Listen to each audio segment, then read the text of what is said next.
Deep in the Sierra Nevadas, two hardened outdoorsmen will go head-to-head in the first ever survival and evasion competition. Each contestant has 24 hours to survive, evade, and reach the endpoint without being captured. The hunter, supported by grunt-proof scouting team, will be on his tail. Eric, an experienced backpacker and scout leader.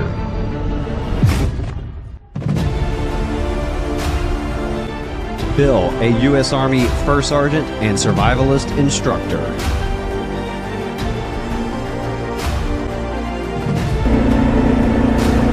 Survivor has a 15-minute head start, and the hunter got inserted right behind him. The race is on, and they're both in it to win it. It's man versus nature versus man at the first ever grunt-proof survival games.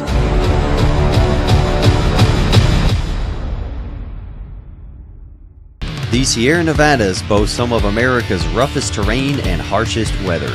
Deep within this 28,000 square miles of Western Pioneers' dreamland, my team and I have discovered the perfect area to host the survival games. On the other hand, the beauty and wonder of this area also present the contestants with their very first challenge, and that is just getting to the site of the games. Just traveling to our location is an adventure in and of itself.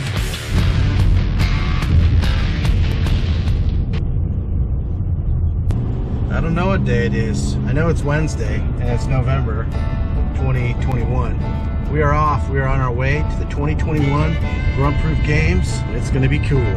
Let's do it. It's time to fuel up. Look at that puppy. He's excited to get some Mickey D's fuel. You want to win like a champion? You got to fuel like a champion.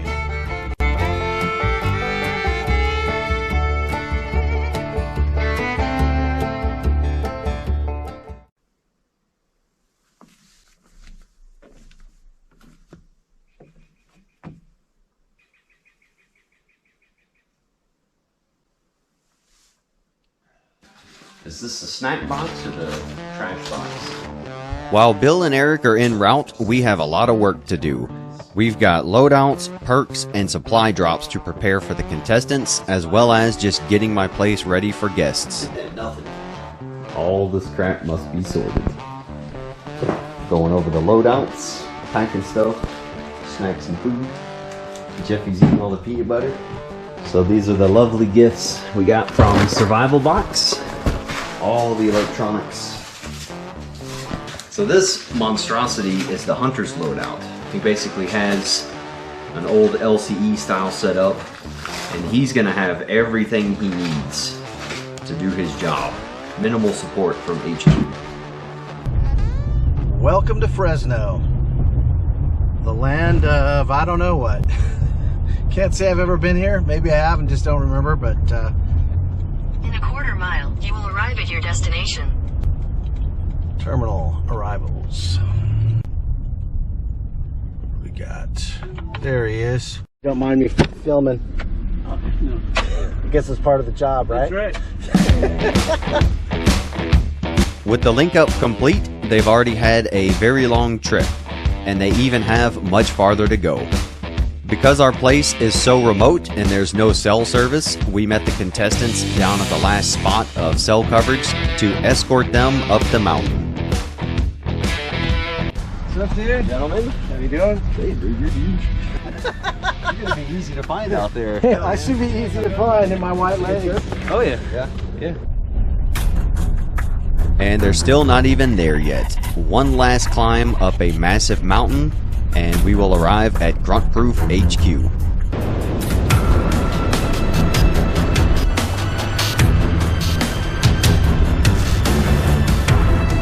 And of course, the scenery makes the long trip well worth it. Upon arrival at my place, I am surprised with a gift from Eric and Bill. I wonder if they'll let me keep it after the torment we're going to put them through. Thank you. You're welcome, bud. Thanks, guys.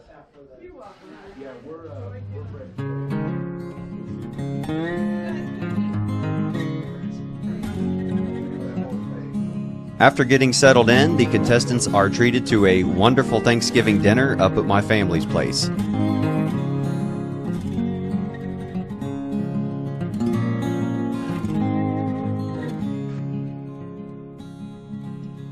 Now that chow is out of the way, it's time to get down to business. But either way, we'll switch out, take a little break, do a little reset, and then... The contestants receive a final in-depth briefing on how everything will go. Any other vehicle, any other person should be considered unfriendly. Okay. So that's what you're carrying tomorrow. Oh, okay, cool. So I'll see if that fits. Following the briefing, the contestants will now receive their loadouts. Each loadout is very different. The hunter carries a lot more weight because his loadout is designed to keep him almost totally self-sustainable. The survivor, however, will be going out with the most minimal equipment possible. He is only carrying communications, tracking, and basic emergency equipment. Once all the business is taken care of, we get to hang out with a few drinks and get to know each other a bit better. This will be the last time we are all buddies before the competition begins. This might even be their last night of good sleep for the next 4 days. Good morning, folks. We are here. Where is this? What's this code name for his place? Eagle? Eagle. All right. Here we are. Here we are. We are at Randall's place. We're going to go up to Randall's parents and get some breakfast and enjoy it because it could be our last supper, right? That's right. All right, let's do it. While Eric and Bill get to enjoy a nice big breakfast and prepare themselves for the day, Jeff and I have a lot of work to do. We will have an entire tactical operations center set up at the endpoint. Everything must be loaded up and delivered to the site. Not bad. All right. Look at these doggies. To run a large operation like this, it requires a lot of equipment, and we are staged and ready to go. Got a full truck headed out to where the tactical operation control center is going to be, and it's setup time. The first step in setting up any TOC is building a tent. Hey there. Hey. Hey there. How you doing, buddy? Not too shabby for an old grunt and an officer. Jeff and I have set up one of the best TOCs I've seen in a long time. Everything required to run the games, feed guys, and deal with emergencies is all located at the endpoint. With everything being set up and ready to go, it's time to alert the contestants that they are about to be moved.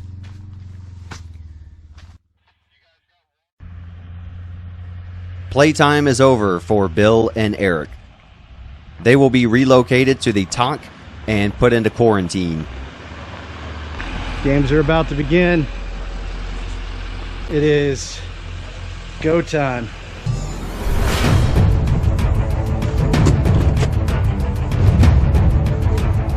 I'm just excited to find out what this is going to be all about, and although I guess I already have an idea, but just excited to get going. Great day to be in the woods. Good experience is always the unknown, right? So anytime you go out somewhere and it's a planned event, you can kind of anticipate some of the answers to the test because you're kind of building it yourself. But here, you know, somebody else is building that test, so you don't know what you don't know in an unknown environment. So it's gonna be great to be operating someplace that I haven't done before. So it's gonna be awesome. All right. Yep. It's almost game time. Final countdown.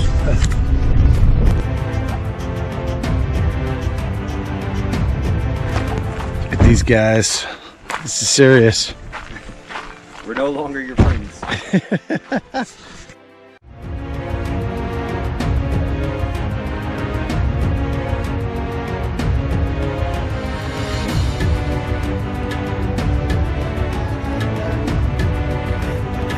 This is the wilderness I'll be hiking through. And I got to work my way back here to be safe.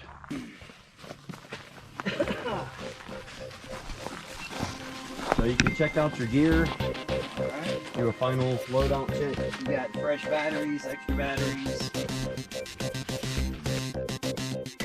The contestants are greeted with their completed loadouts. They have one final PCI to complete. Make sure everything is set up exactly how they like it, and we'll conduct some final comms checks.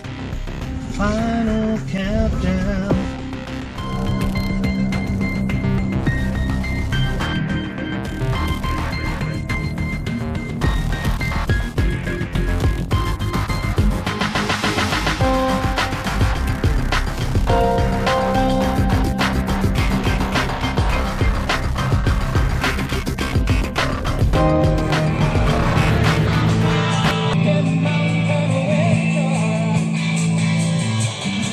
So right now, we've got them in quarantine, locked up in the tent. They're not allowed to see anything else, and from this point, we've got some pump up music, and also to kind of isolate them and mess with them a little bit so they can't collaborate. And as the song's tempo increases, I'm gonna jack the volume up. So we're about 20 minutes out. Let's do this. Bring it through, undo this a little bit, and then bring it through there, and I'll keep it secured. I know you're not supposed to help your enemy, but I mean, that would have been annoying.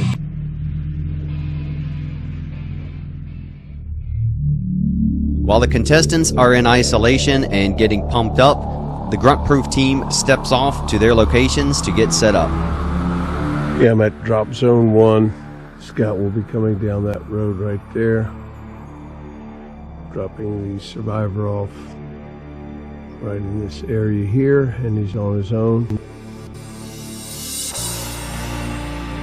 As the contestants sit in isolation, prepare themselves, and listen to music, the anticipation builds. They have no idea what awaits them out there. As soon as I get word from my team that everyone is all set, it's time to go. 9 months of planning and rehearsal, and it all comes down to this point. Go time. Good luck, Hunter. Right on. See you out there, buddy. Well, hopefully not. Let the games begin. Eric, as the survivor, will be inserted first. Ready? Last words? May the best man win, I guess. Eric has no idea where he will be inserted. A blindfold ensures he doesn't get to see the terrain on his way down. Time now. Good luck.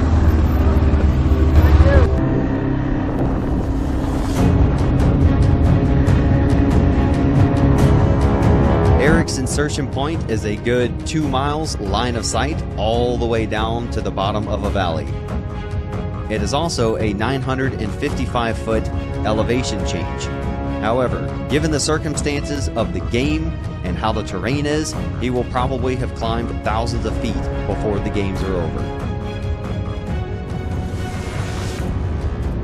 Based on Eric's experience in survival and evasion as compared to Bill's, Eric will receive a 15-minute head start. Shortly after Eric departs, Bill gets alerted to get ready to move out. The insertions will happen simultaneously because I'm going to drive Bill around the AO and insert him from a different direction. Here we go. Man, it smells good out here. I know I'm riding into certain doom, but wow, I love the smell of the woods. Doom? Why do I feel pending doom? This is silly talk. This is just a fun survival game between a couple of dudes that love the outdoors and have a thirst for adventure.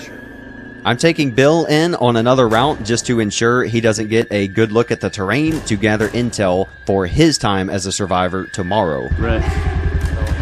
Ready? The grunt-proof team conducted a lot of rehearsals to ensure that a simultaneous and on-time insertion for both contestants went as smooth as possible.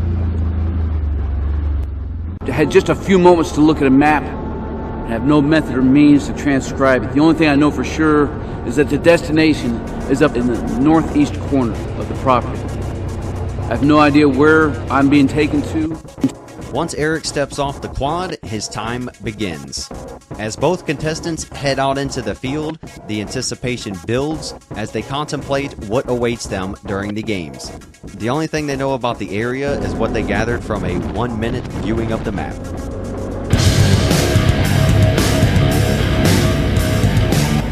Wait a minute. What if Bill doesn't think this is a game? What if Bill is a little cuckoo in the cabeza and he starts having flashbacks to Nam and thinks he's hunting down Charlie? Holy smokes, I'm Charlie. So I'm gonna hit the ground running and I'm gonna find a natural line of drift. Something that's gonna funnel Eric towards his line of travel in order to reach his destination. Eric's ride of doom is over. The games have officially begun.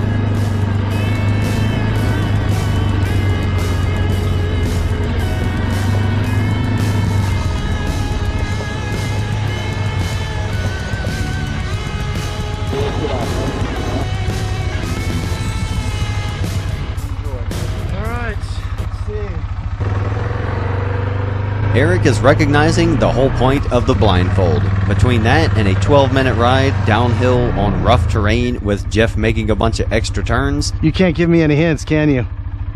he is completely disoriented and lost. Restroom break first.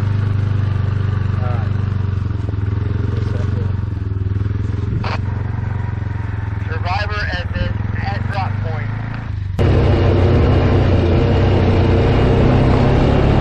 Got my glow sticks and my cordage. Knowing that he has a 15-minute head start, Eric does a quick loadout check on the ground. This is smart because a lot of crucial information has been added to his kit. Not going to be any emergencies though. Some DOS pads. GoPro issues, don't need that. Radio, okay, I'll look at that later. Just gotta get moving here. Your endpoint is northeast 43 degrees from your insertion point. The only guidance the survivor receives is in which direction he needs to begin heading. Despite having a decent head start, Eric realizes that he needs to get moving. All right. Head that way. Shortly, he will have a highly trained and skilled hunter on his tail.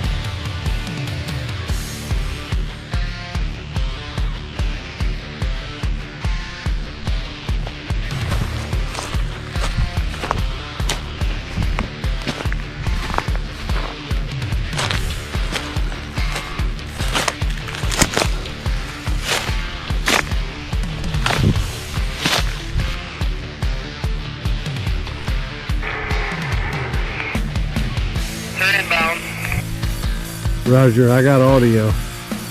Both insertions go just as planned and rehearsed, and Bill gets inserted right on time.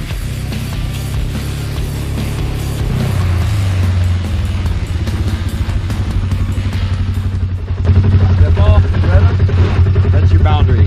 Step over and games are on. Good to go. Good luck, brother. Oh yeah. The hunter is armed with the knowledge of which direction the survivor took off in. Very soon, he will begin to receive support and perks from his scouting team. Naturally, Bill wastes no time in going to work. Survivor, this is your HQ. Come in, Survivor.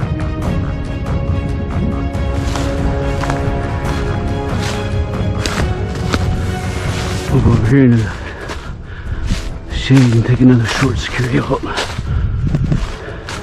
Radio check over. We're at the insertion point, and Hunter is hot on his trail.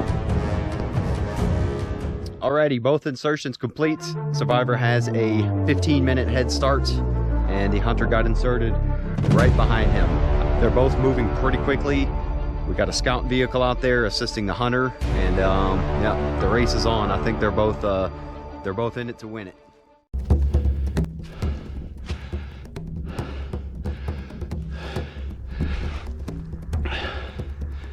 I got 15 minutes to give myself as much distance as I can between Hunter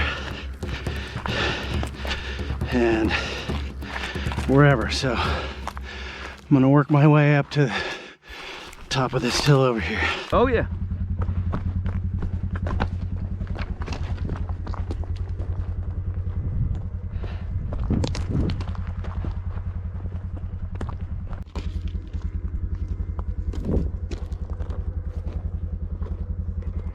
Survivor, this is your HQ. Come in, Survivor. Survivor's here. Over. Games are on. Everything good? Yeah, I'm good. Just trying to make some distance here. Gotcha, I'm here if you need me. Thanks, buddy. I'm good. See ya.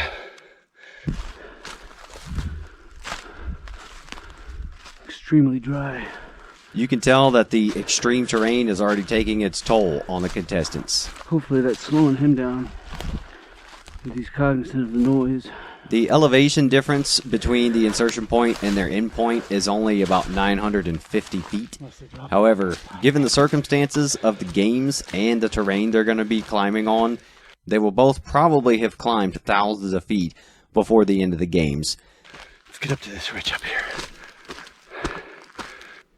The odds of coming across ground spoor and sign that Eric left is extremely slim to nil. So as we stopped here, we want to just look, especially out of our peripherals, we'll catch motion. Bill is employing some great techniques. Anytime he stops to take a break, he is looking for light or motion, and he is listening for signs of somebody being in the area. A lot of times we get caught up in thinking that it's the noise discipline that's going to give us away, but more often than not, it reverts back to that light discipline. Whether it's a color, a shade. Many people would think Bill would just continue the sprint and just go stomping through the woods trying to find Eric. But as a hunter, Bill also has to recognize sound and light discipline. It's obvious Bill knows that time is on his side. There's absolutely no reason for him to rush through this process. Eric is the one who has the time limit and is also being watched and tracked. All Bill has to do is stay in the area of him and wait on him to make a mistake.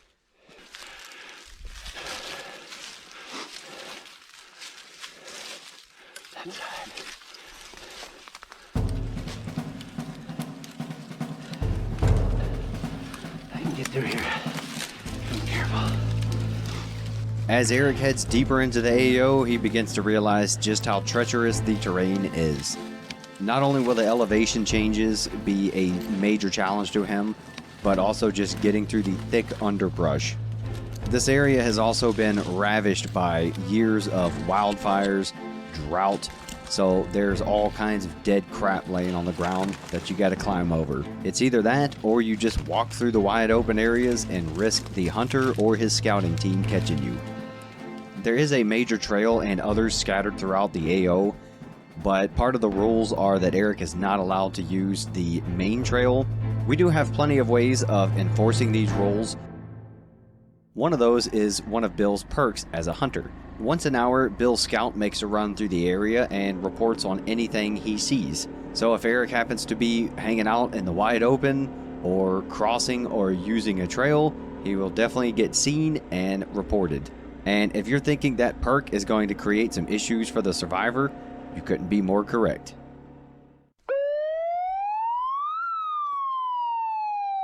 The scout team will also be providing harassment to the survivor in the form of psychological operations. Watch out down there! You're gonna get caught! Hey, du bist in mein Wald. Geht raus! Jetzt! Kommen Sie her!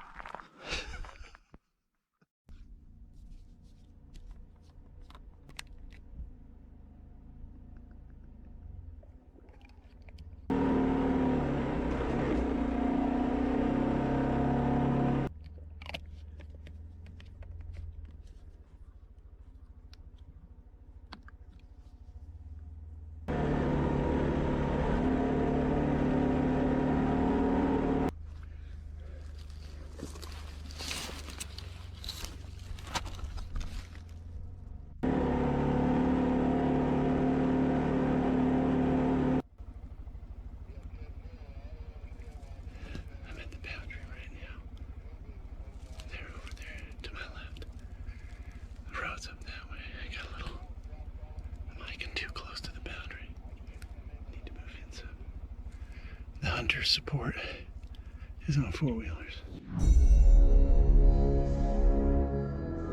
One of the hunter's perks is a reconnaissance drone so that he can try to locate the survivor or look for any kind of signs of life so that he knows in which direction to head. Bill gets a 10-minute drone flight. He gets to look over my shoulder and see if he can notice anything. I, of course, know exactly where Eric is, so I have to be careful so as not to put the drone right over his head. I'm giving Bill the opportunity to direct the drone into an area where he thinks Eric is, but I'm also not going to just give away Eric's position. The idea here is simply to give the hunter an overhead shot and see if he notices anything suspicious. I don't know, I think I hear something out there. Buzzing around. I can hear it. I can hear the drone.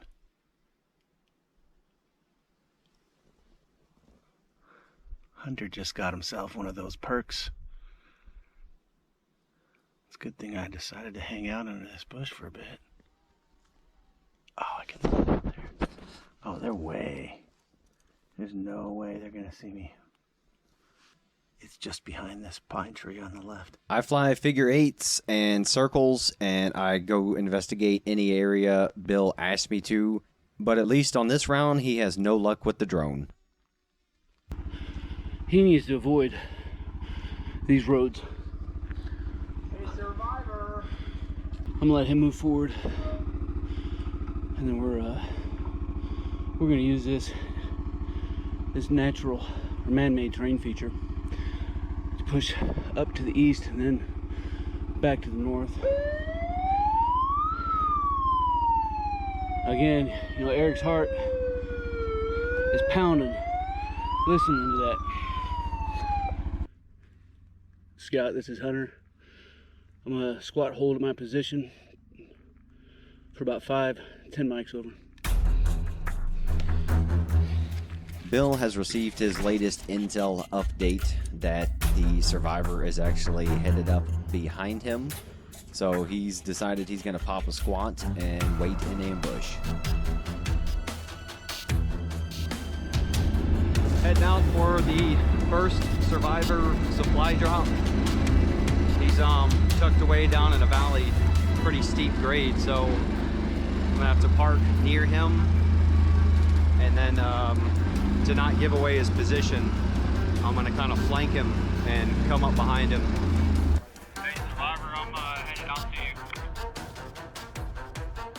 you. All right, 30 minutes or less, or it's free, right? Step 4. HQ, this is Survivor. Any chance I can get myself a Hawaiian pizza with extra bacon on that? Throw on some onions too, please. I guess that's a no.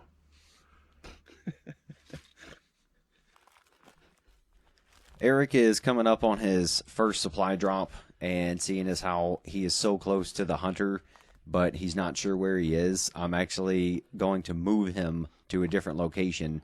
It's pretty tricky playing both sides of the coin here because I know where everyone is and I know what everyone is doing, but at the same time I also have to kind of stay objective and not get anybody purposely caught. And that means anytime I'm going to meet the survivor, I have to use basic stealth tactics as well. Looking for our survivor. Get him a supply drop. Don't want to give away his position. You want to walk me into you?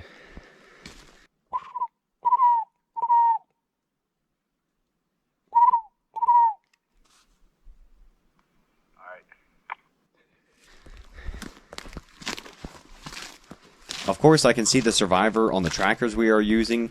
The problem is with heavy foliage from both of us, it's really hard to pinpoint their exact location. So I have Eric go ahead and walk me in. You got a good hiding spot. To your left.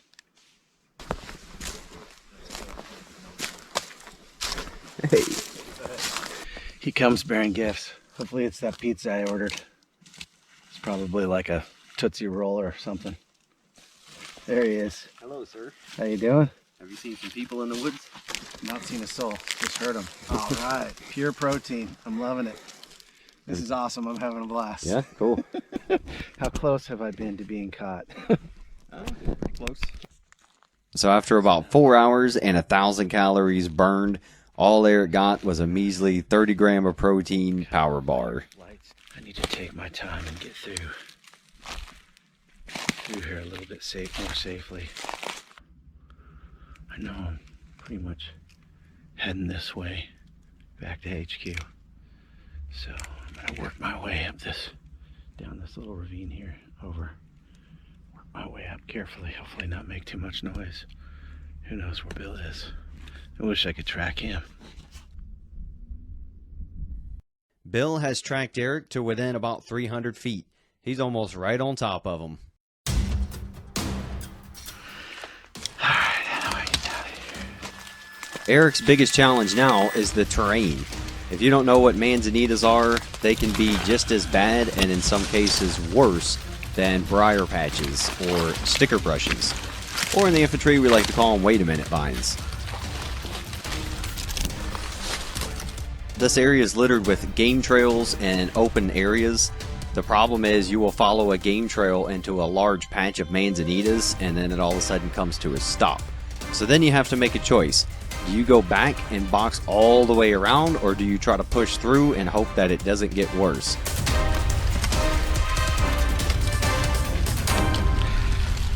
Well, in this case for Eric, it got worse.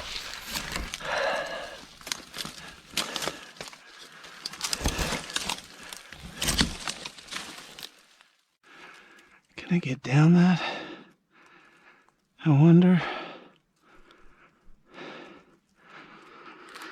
Well, it's one way to find out. Little does Eric know, he is heading right for Bill. Bill is up in the high ground, just waiting for Eric to pop out of the brush.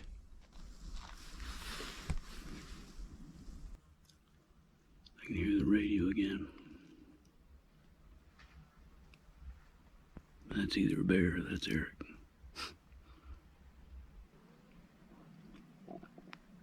Scott, this is Hunter. I lost visual contact, but he's moving like a bull in the china shop.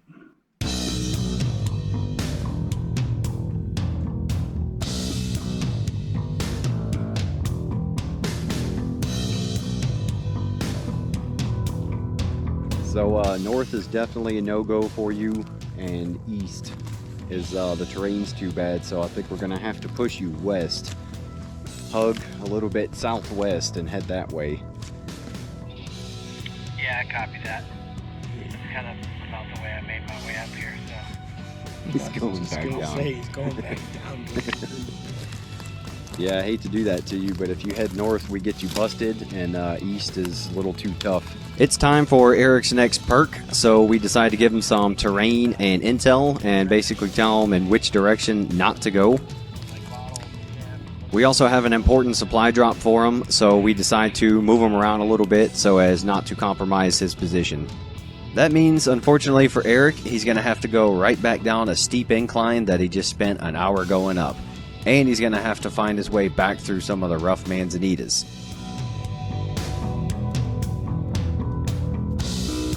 Whether Eric believes it or not, there is some method to the madness.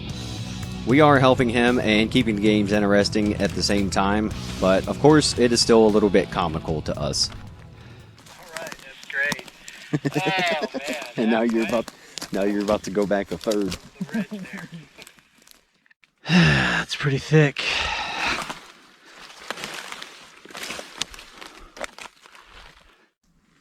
Yeah, this is Grizzly at base. Go ahead. I'm with the hunter. He is currently stalking the survivor. We might have a possible capture. Shortly after Eric's supply drop, he begins heading back toward the end point. We're not sure if he forgot or what, but he started heading right back into the area he was, which is where Bill has been sitting the whole time. Bill picks up on his movement and sound and begins to try to close with and get in there and capture him before sunset. Alright. What's the plan? Again, still heading that way. That's the way I need to go. But it's where I turn is thick. There's a bit of a gully here. I thought about falling, but it's thick. I I just hate to crawl through this stuff and then have it be thick again when you get at the top. Not be able to move around. I have to belly crawl out of here. Let's see what we got. Let's climb up on this stump here. Hopefully it doesn't break on me.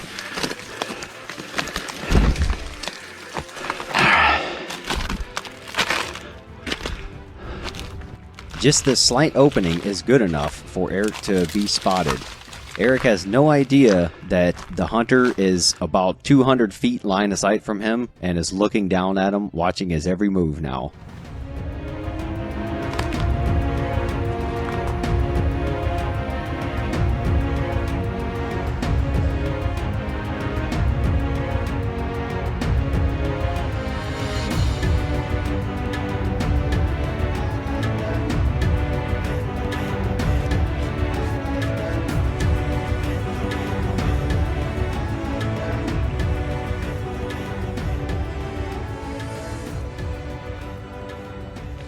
With no luck busting through, Eric decides to head back down the spur he had been fighting with for the last 2 hours.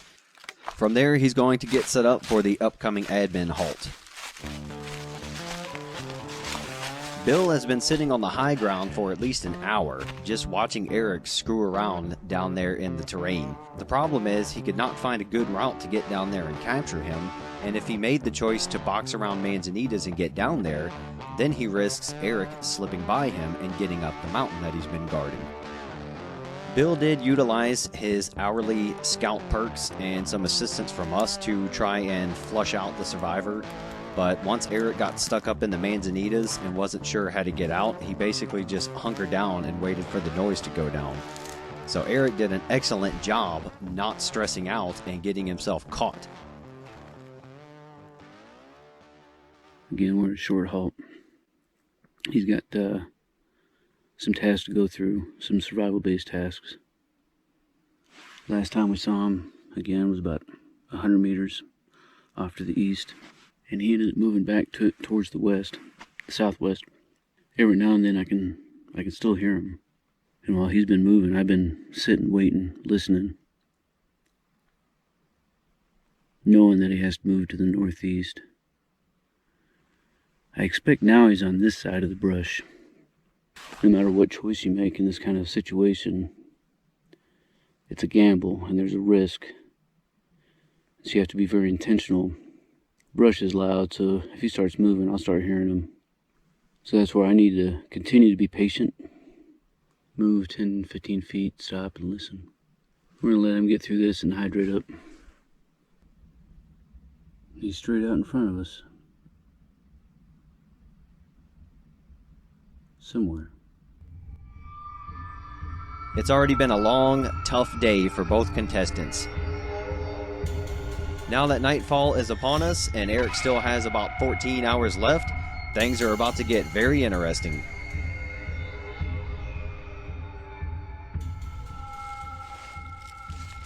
Now, if you were thinking, oh, 24 hours, that's no big deal, these guys can basically just race through the woods and find the endpoint. Well, you'd be wrong, because we decided to mitigate that ahead of time. We have chosen 2 survival-related tasks that each contestant must complete. The purpose of these tasks is for the survivor to demonstrate their knowledge and proficiency in these critical tasks, and in case it comes down to it later, their scores in these tasks will be used as a tiebreaker.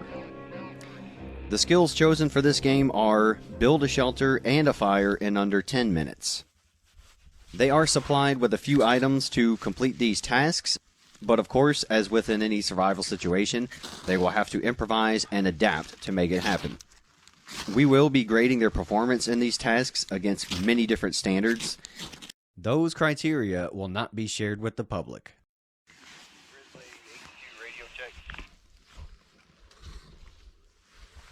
And lastly, just to avoid setting up the survivor for failure, we have called for an admin halt for them to complete this task and also give the survivor some chow. It's been a long day, he's burned thousands of calories, and all he received were a few power bars, and now he finally gets to sit down and eat a hot MRE. Give me more time to get these guys up. Let's see. So you put the sleeve. I've got some of these at home, and I've used them before. I don't eat them as often as these military do now. He's been handed a randomly picked and field stripped MRE. Whatever he gets, and it's up to him if he wants to eat it or not. Rotten potatoes, ice cold. Something that can last 25 years and taste that good. I just said, the hell with it. All of it. I got this spaghetti heating, but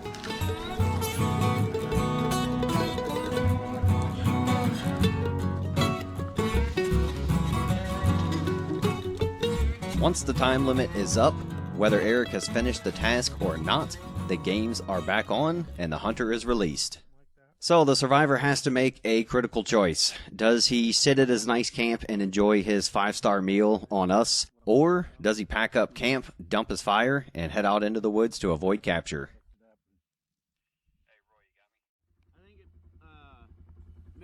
Being dead in the water on the hunt, Bill also takes advantage of his downtime to refill on some supplies and also get some rest. As soon as we tell him it's game on, he thinks he knows where Eric is, and he's going to take off in that direction. Despite things being pretty calm right now, the tension is in the air because we all know how things are going to go once we set Bill loose again.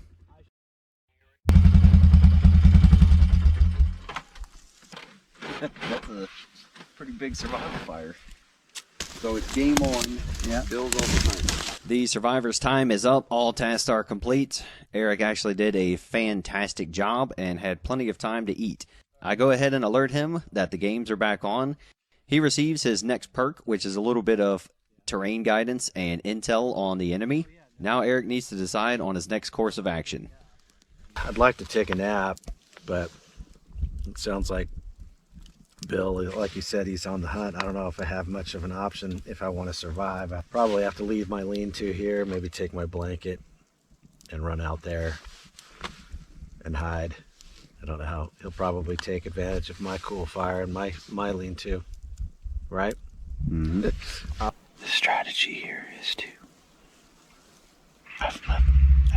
I've left my lean-to and my little fire there, kind of off the side of the road. My hope now, Bill, is going to come and try and search me out. Now, Randall and Roy are actually leaving right now, the side, it looks like. But my hope is that Bill comes down the road here, sees my lean-to and my fire, thinks he's captured me, and then he just sets up. But I still feel like I'll make too much noise coming down the road. I think maybe if he went down there and started hanging out, and I just got on that road and started busting a move back to HQ, I'd be good. I don't know. We'll see. And of course, as soon as Bill gets released to hunt again, we start to have comms issues. That's standard for basically all operations, which is why you always plan for redundancies. So we're going to get a new radio down to Bill and get him going.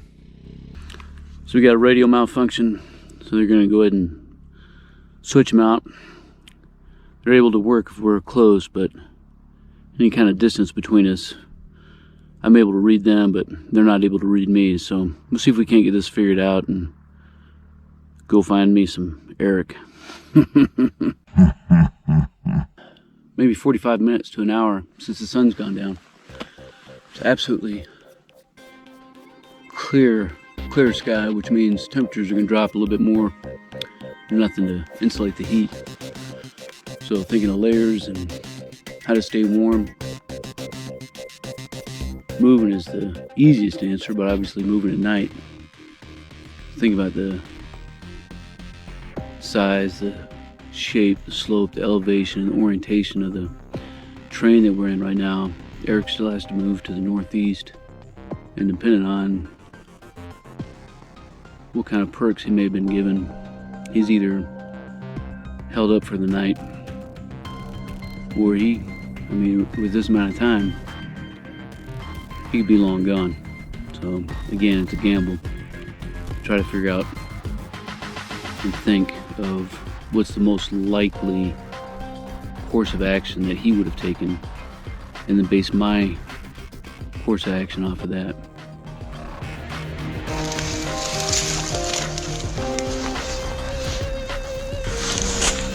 Bill is down there.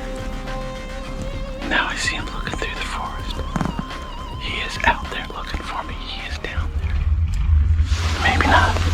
Eric remembers his briefing, and he knows that unless we tell him we are coming to meet him, he should consider any vehicle or other personnel to be unfriendly. So, of course, hearing quads a couple hundred feet from him on the road means he needs to keep his head down and not assume that we are friendly. I'm pretty sure I heard Bill's voice. Hunter is on that quad, and he's searching for me.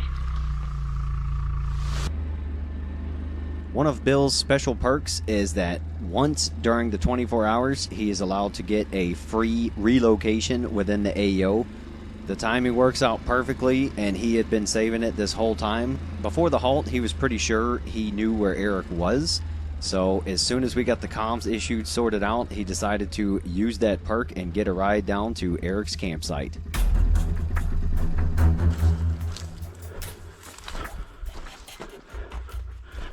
I think I smell the fire. Here it is. There's his shelter.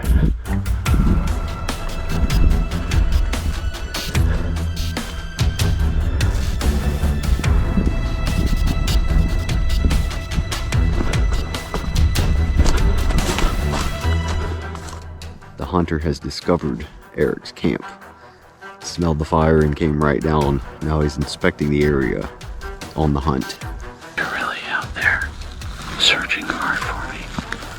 They know I'm in the area. I don't know what I can do other than just lie here like a slug and wait for the inevitable. Or do I just start running? Well, it's pitch dark and I'm up on a hill, and I don't think I can run. And I know I'm probably maybe a mile away if I just start running on the road. I'm not sure who would catch me. You could just give up and come and drink beer and sit around a fire with us. All you gotta do is come to the megaphone or the light. It really doesn't matter which one.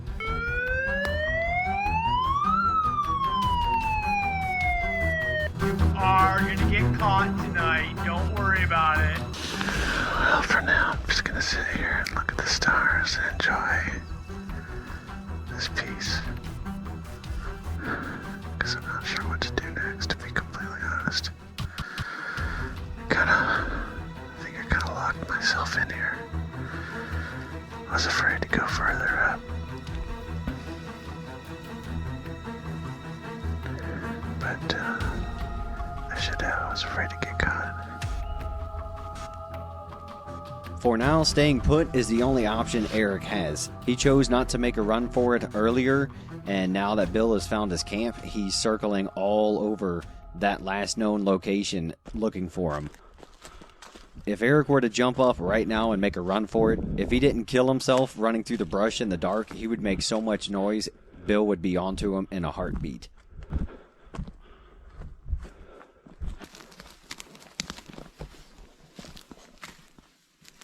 Bill is implementing a methodical and proven method to find Eric.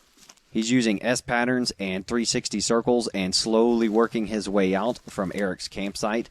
So unless Eric does make a run for it, Bill will eventually walk right onto him.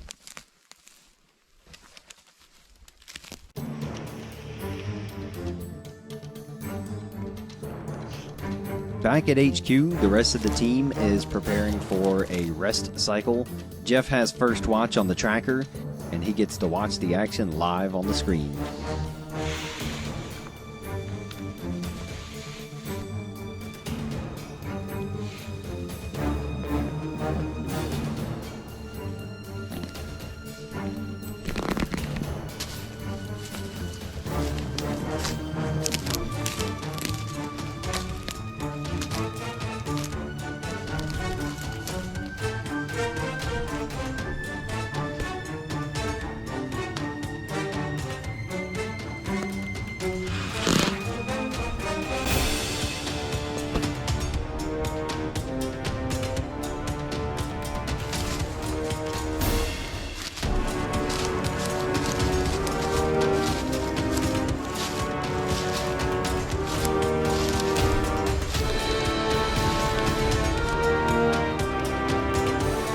It's about 8 hours into the first game, and Bill is right on top of Eric.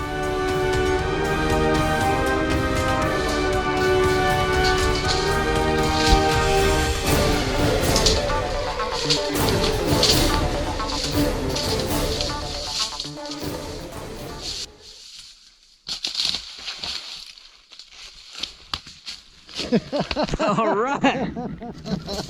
Good job, mate. At just about 8 hours and 40 minutes, Eric has been captured. Both contestants have done an amazing job. I'm tired. I bet. That was great. Yeah, it was fun. What a good day. That was. Awesome, man. I don't mind getting caught, especially if that means I get to go sleep in a sleeping bag. Were you sleeping? I don't know. Was I sleeping? No. No? I've been watching you guys this whole Yeah. time, and I'm just like, do I run? I think you did right. I'm like, Yeah, I just you gotta did stay right. quiet. So was the through night one of his perks? Yeah. Okay, I figured that's what it was. So it's like, dang, And here comes the through night. like we said, they get a little... All 3 dots. Yeah. True statement. Yep, we're having a good old camp out over here. While the contestants get to enjoy the moment and relax, and all the pressure is off, it's time to call HQ and alert them that the first game day is complete. Eric has done an amazing job. He really tried to use the terrain to his advantage during all of his movements, and despite his lack of formal training in evasion, I would say he impressed all of us out here today. Bill has won for the day, but the games are not over. Bill will be the survivor tomorrow, and given his experience and training in these areas, we are going to lay it on him hard. Eric being captured with about 15 hours left in the games means that we get to pack up the talk, set up a campfire, and just hang out and enjoy the evening together. That also means the contestants will get plenty of rest before tomorrow's games.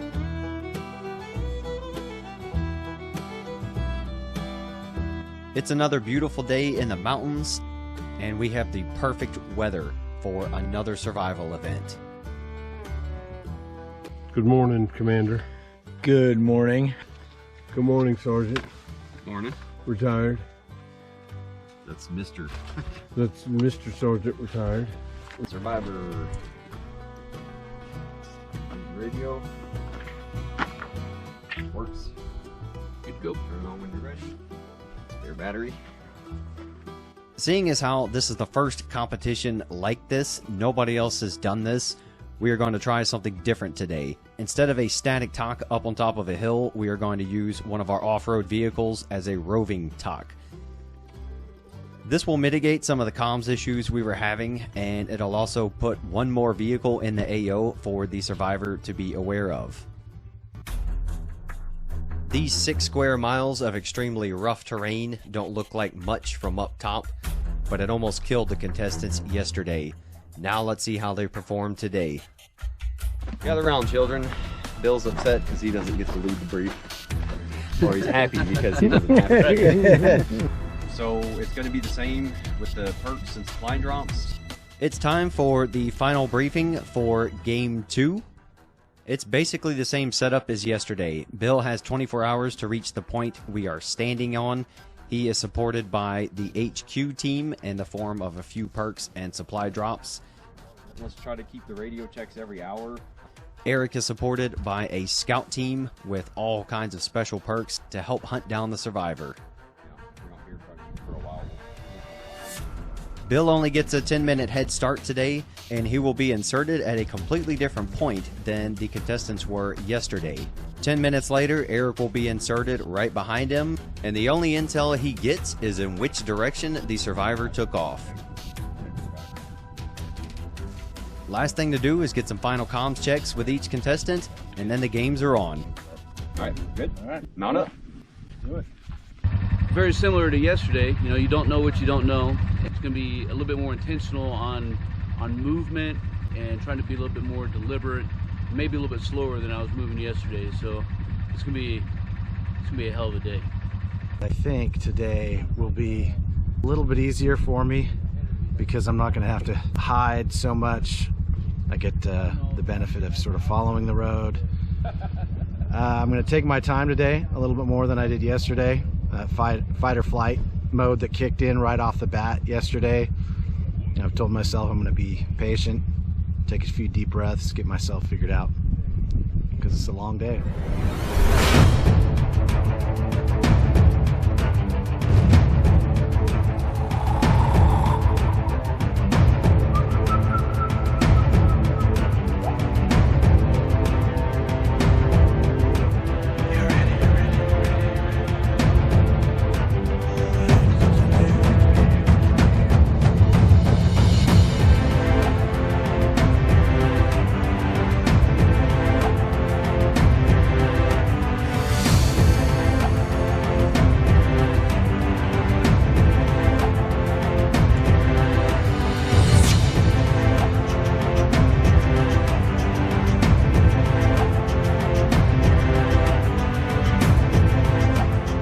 Besides the mandatory emergency medical equipment, tracking, and comms devices, the survivor is carrying little to nothing.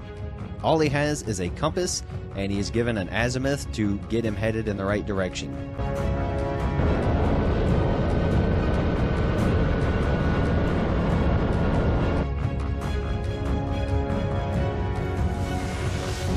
Gotta get off the X. All right.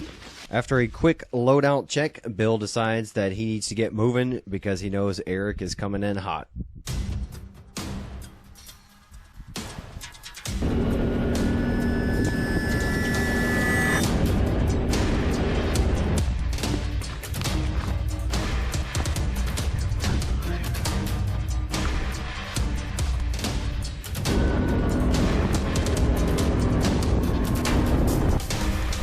Everything I see from here on out,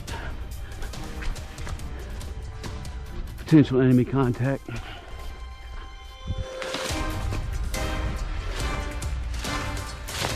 Once again, this is some of the most treacherous terrain I personally have been in, and later on the contestants agreed that it was pretty bad. Line of sight from the insertion point to the end point, it's about a 950-foot elevation change. However, they are going to be crisscrossing all throughout the AO. They have multiple spurs, draws, cliffs to deal with. So by the time it's said and done, Bill will have climbed a few thousand feet. Stopping off back in the woods, I got off the X, found a burned out tree. Tried to use some of the ash to get some of the sheen off my face. I was moving roughly 360. No, I was moving probably closer to 320. So from here I think we'll cut north, and then we'll cut off to the northeast and maybe another 500 or 600 meters. You know, again, not knowing where I'm at in relationship of distance, it heightens that challenge of being able to plan a route. The only thing I know is I don't want to move in a straight line. We purposely do not tell the survivors the distance they have to travel. First of all, because we know they will not travel in a straight line and we can't predict the directions they will travel, but it's also part of the psyops of the challenge. A little bit of mind games and confusion goes a long way in making things harder for the survivor, especially in Bill's case, a very experienced outdoorsman.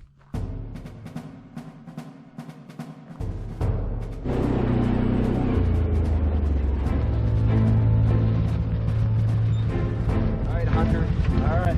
Good luck. Appreciate it. Appreciate it. You too.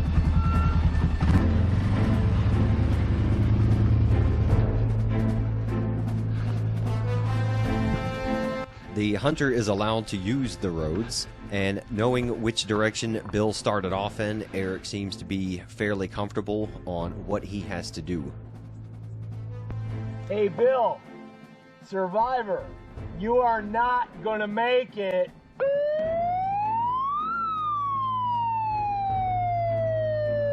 And of course, a little harassment in the form of psyops makes everything a lot more interesting. especially for the Scout and HQ Come team. to us, please. We are your friends, GI. Come to us.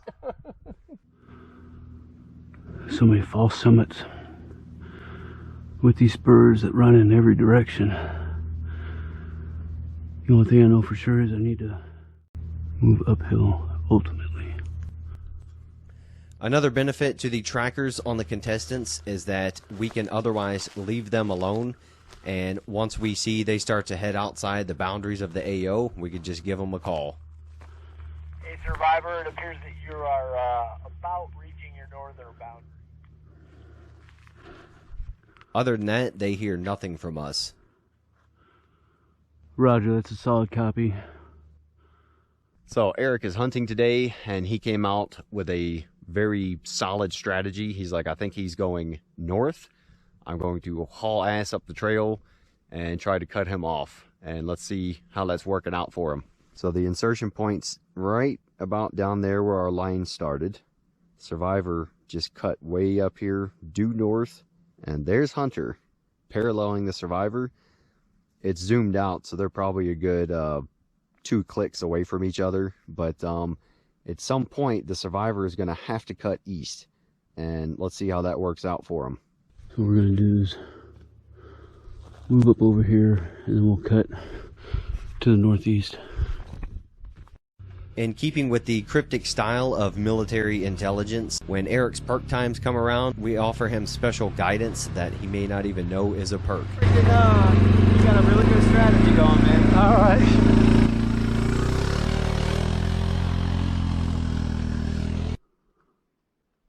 Now that Bill has reached his maximum northern limit, he realizes he has to cut directly east.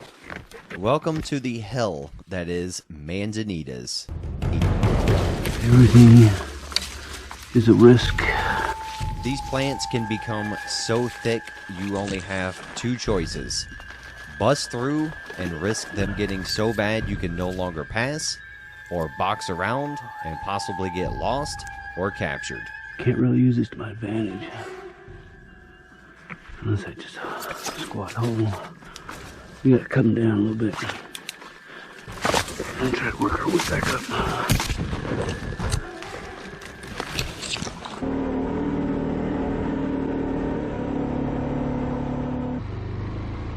Every hour, the Scout makes a pass through the AO to deter the Survivor away from all the trails, and he also reports any observations over to the Hunter to help him out.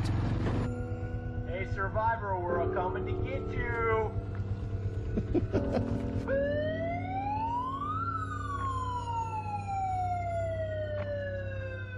I have a feeling maybe he's on this side of the road. Maybe I can work my way down over there. Take a look. Eric has a similar strategy that Bill had yesterday. He is now between the Survivor and the endpoint. So he realizes that all he has to do is sit in a good elevated position and let the Survivor come to him. But Survivor, don't forget how psyops work. Might not be such a good thing. My kit got a little bit of camo. Bill finally digs through his Survivor loadout and realizes that he has actual camouflage paint with him. Now he gets to add on to his improvised tree charcoal job and make himself blend in a lot better with the terrain. It's not just one person who's after me, it's basically 4. And they know where I'm at, they know where I'm moving to. Eric has free maneuver, using the roads, using resources he has that I don't have available, so I'm going to squat hold here for a few more minutes, hydrate up a little bit. We'll continue moving our way down and up.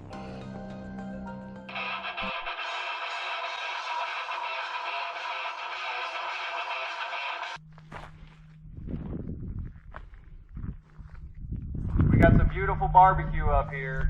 You're missing out. Surrender now. You get some lovely food. We got beer. I need to channel a hunter. I need to channel something to help me find him. So, if I can hunt like the spider, I have to become the spider. With things being a little bit slow, Eric also decides to camo up a little bit. He ends up with a pretty interesting style of camouflage, but hey, you know what? Everyone has their own preference. The survivor is game. That is all. Survivor is game. Hey, it's perk time, so be advised the survivor is on the move, and it doesn't look like you're gonna meet him if you keep going down that way. All right, I appreciate that. I'm getting moving now. I was finishing up my artwork here, so you'll see it in a minute. I hope you're impressed. That's your last perk for an hour. All right, sounds good. I'm coming back up in just a sec. Calculated use of perks helps keep the games rolling and make things interesting.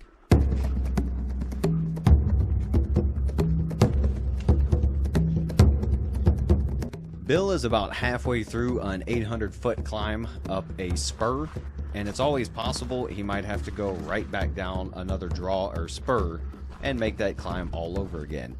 The problem with traveling out here, especially while being hunted, is you can never just travel direct line of sight in one straight direction. You're going to have to box around areas, climb up elevation, go back down into depressions. With all that combined with the manzanita bushes and just dead trees being everywhere, it creates a nightmare for the survivor to travel.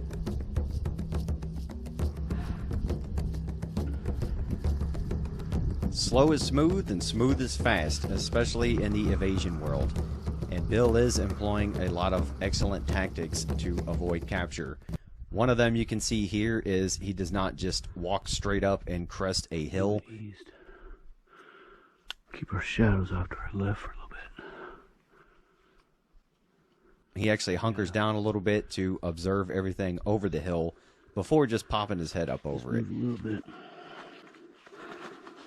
Stop and listen. Short security halt. He has no idea where the hunter or the scouting team is. Look around. Though I expect the hunter is moving more carelessly than I am. There's the ATV. I can't tell based off the way the noise is moving what side of town. We'll see if we can see. I see him there. Okay, that's good.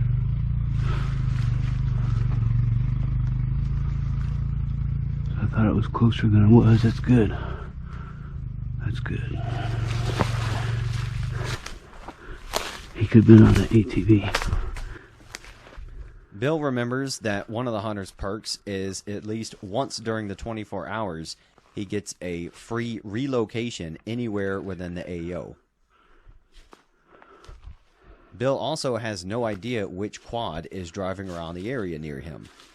So he has to assume that every quad coming around near him could have Eric on it. As this spur's coming down, I think I want to cut around to the north side and then back east. Definitely don't want to expend the energy moving up.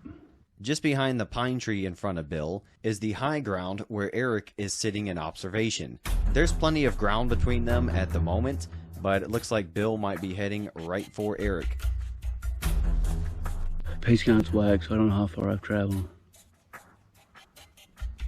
At the end of the day, it doesn't matter until you get to where you're going. So let's get going. For now, Eric has the prime real estate. All he has to do is remain in position and let Bill come to him. The survivor has no idea where the hunter is, so Eric, as the hunter, could use that to his advantage and just hang out on the high ground. The funny thing about an event like this is it's not all insane excitement nonstop. That's especially true when you're dealing with someone who is highly skilled and trained. Bill is using all of his survival and evasion training and experience to be extremely cautious out there in the field.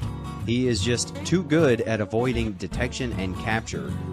That means for the HQ team, we will have some downtime, and at times it actually could be a little bit boring. GI. Did you say my generation is the impatient generation? We hit the buttons a whole bunch. I don't get it because you guys didn't grow up with this stuff. You guys should understand it takes a while. For the record, I am now the spider, so I can hunt like the spider. Okay, everybody be advised, the hunter is now the spider.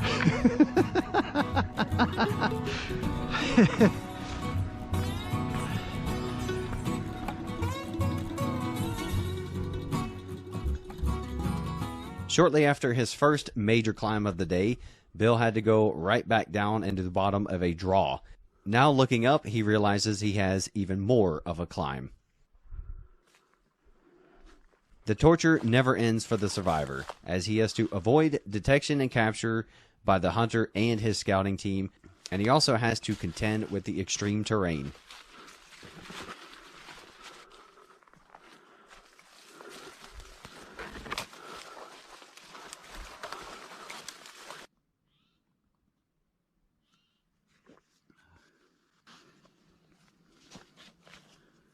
That core tip come back down a little bit. The only downside about drinking water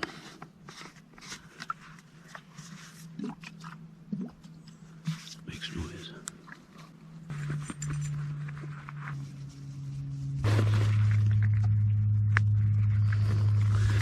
The good thing is urine is not it's not too dark.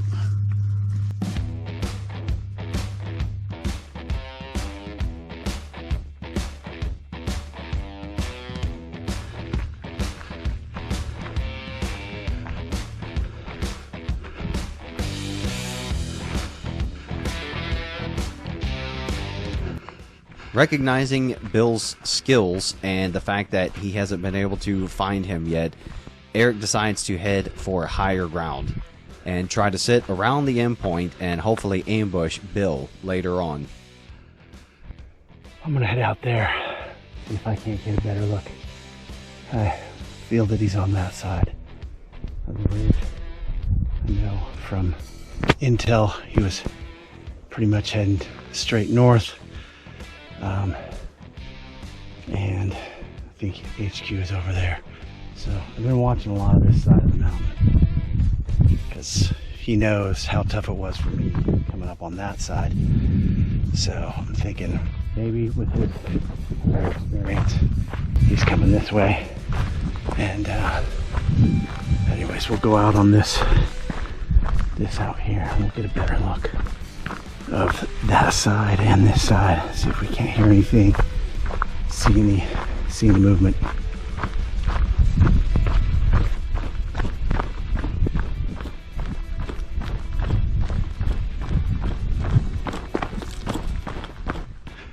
What do we have here? Look at that.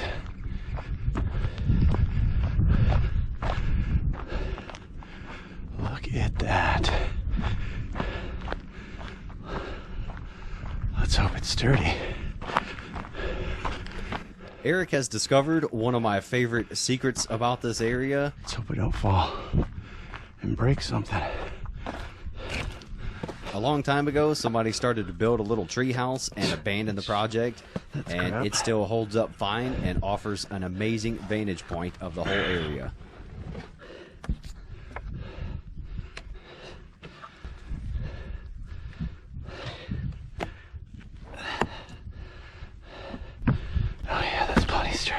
HQ, this is Spider, come in. Go ahead. Hey, I'm at the tree stand here. I'm gonna sit and observe for a while and eat something. So just because I'm sitting for a while, don't think I'm falling and I can't get up. Got it, thanks. Go Got some MREs here, protein bars. Ooh, beef snack. We all eat a beef snack. What else we got? White chicken chunks. Cheese spread. Peanut butter. Tortillas. Ooh. It seems like Eric has found the perfect spot to hang out and have an afternoon snack and observe and see if he can spot Bill moving around. That's just one of the many perks of the hunter.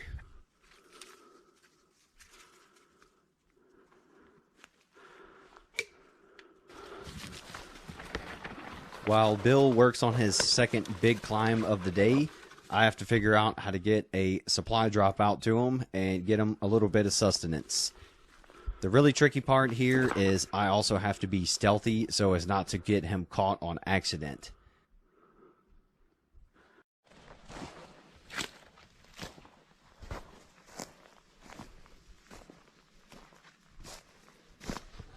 I got some support coming in. Water, a little bit of chow, and some fresh batters, which I desperately need. Sitting in a little ravine, just a small gully.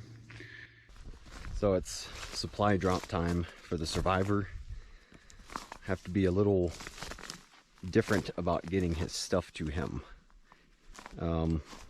Park far away from him, take a different route to get to him, and once I get close to him, I kind of have to get down and try to creep a little bit. Don't want to give away his position, trying to bring him stuff. Once again, each contestant is carrying a tracker with them, so we can safely identify their general location. The problem is, with any kind of heavy canopy over either one of them, it's hard to pinpoint their exact location. So once I creep my way into their general area, I have them walk me in. Yeah, just keep moving forward.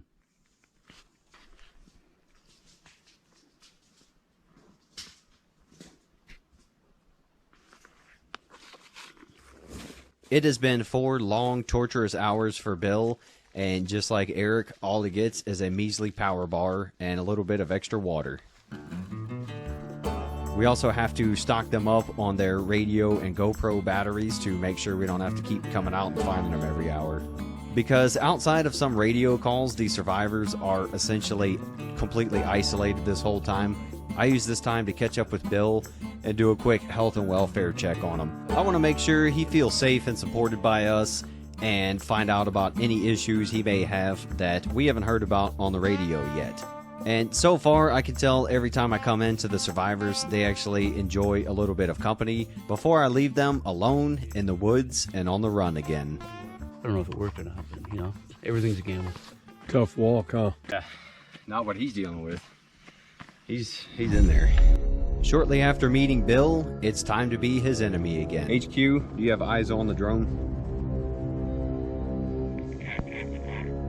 It's perk time for Eric, and he has chosen the drone. It's different for him this time because he is very far away from Bill. So what I'm going to do is hover around Bill to give Eric a general idea of where Bill might be. Also to harass the survivor a little bit. Light discipline. Incredibly important. That drone overhead looking for me. The quiet forest makes any sound seem to be a lot closer and louder than it is. That is especially true when you have a drone overhead looking for you. It's going to be doing a box or recon or figure 8. Any movement at all. Don't give me away. It feels like it's super close.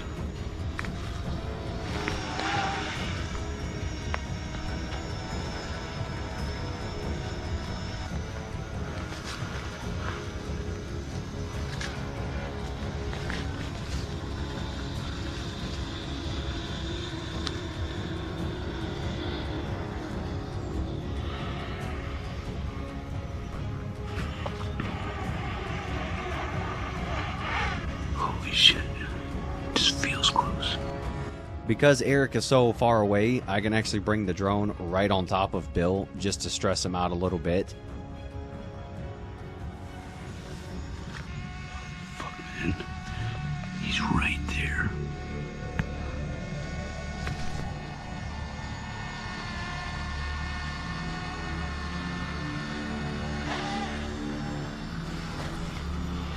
Okay, well, since you can't see it, I'm gonna hover right over him and piss him off.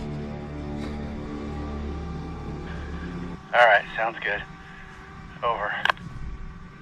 He's probably really uneasy about that.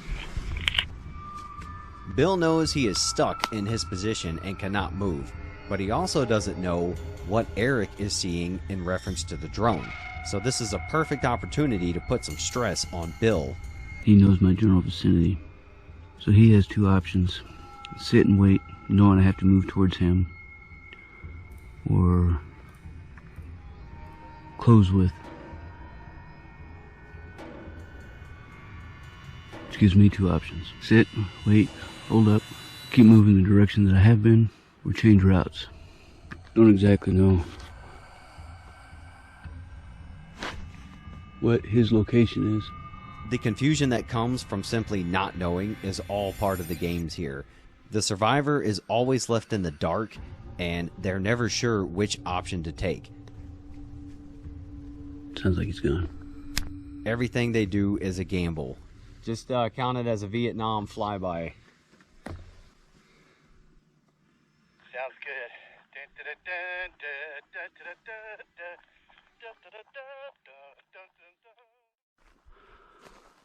Bill is almost done with his second large climb. He has already climbed over 1,000 feet today, and he still has a long way to go. On the downside, a peak in this area doesn't necessarily mean the terrain will be easier. Even though it's clear now, the terrain can always change, and Bill is about to see that. So here's the choice. Cut down. Cut up. Bill recognizes that he cannot just walk along the top part of a spur in the wide open. That will definitely get him caught. He decides he's going to crest the spur and head down a little bit into what we call a gulch and deal with the manzanitas down there to avoid remaining in the open.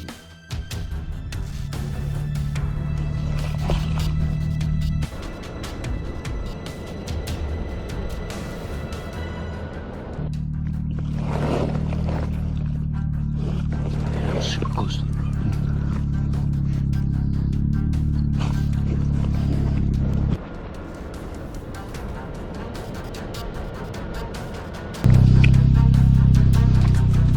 I couldn't tell if he was on it or not. Bill is now totally paranoid about which quad is driving through the AO. Is it a scout vehicle, or is it somebody transporting the hunter for his free location? That's exactly what we want.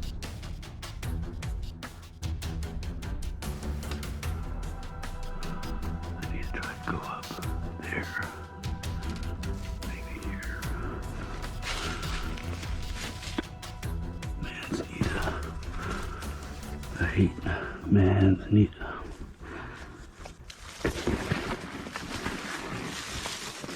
Bill is now faced with one of his toughest challenges yet. Instead of risking going out into the open to be detected and captured, he has decided to plow straight through a massive cluster of manzanita bushes.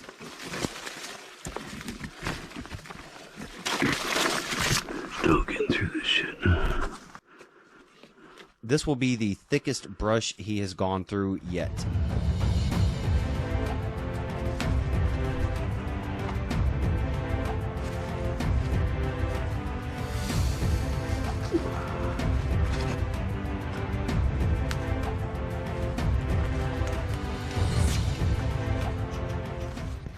Shit's a maze. Alright, so I'm in a pretty thick patch. I've been here for about 5 minutes. I don't hear any movement, but I know my movement is very loud. I'm gonna try to come back up and see if I can't skirt it and keep moving east. We'll see. It has been a long, brutal day for Bill, but he has done a phenomenal job. He has kept Eric and the scouting team second-guessing every move they made and kept them confused on which plan of action to take. Bill has used every tool available to him and all of his knowledge and experience, and he has successfully evaded detection and capture. As the sun gets lower in the sky, Eric is not sure what his next move should be or how he should even approach trying to capture Bill. As with any other complex operation, you eventually run into significant issues. Murphy is not taking a break today, and we eventually run into a serious problem. Hey, Survivor, this is HQ.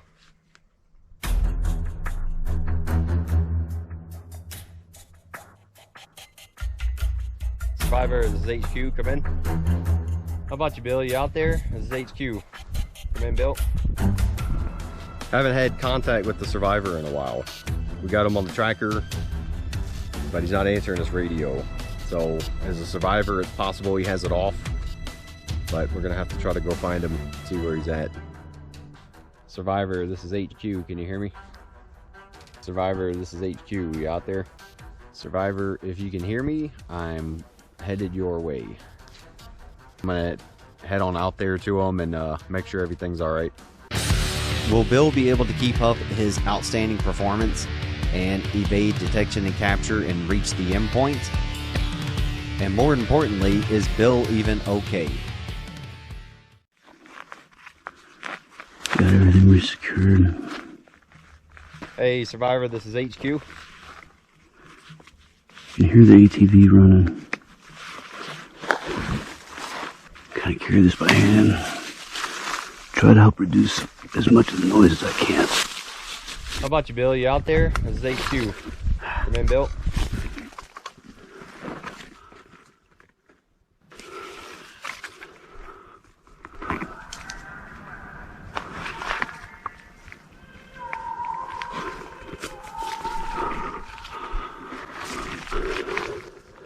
Haven't had contact with the Survivor in a while. We got him on the tracker, but he's not answering his radio. So, as a Survivor, it's possible he has it off, but we're gonna have to try to go find him, see where he's at.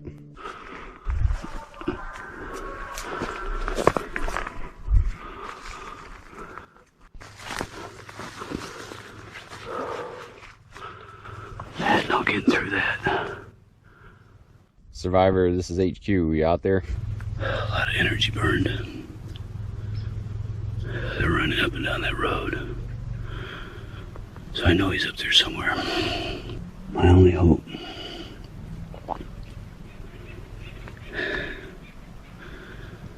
is that I can work my way out of this Manteca a little bit. And that he ends up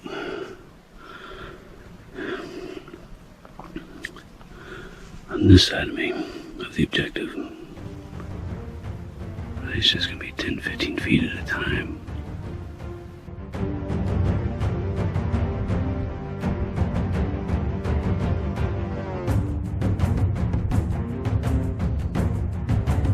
Survivor, if you can hear me, I'm headed your way. Even though it was tied down, that last rough patch of Manzanita has separated Bill from his radio. That's why we always have a backup system. So if I had to guess, we're doing a short halt to find me and get my radio. I heard him trying to call me. So just try to move into a concealed position.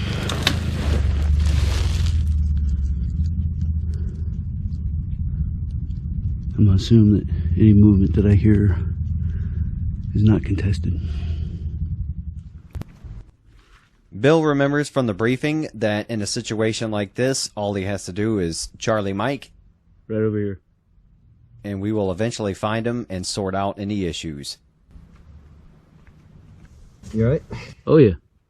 I put everybody on pause. Yeah, no, I figured as much. As soon as I realized that it was gone, I was like, I just get it close to the road as I can while being quiet and just hold up.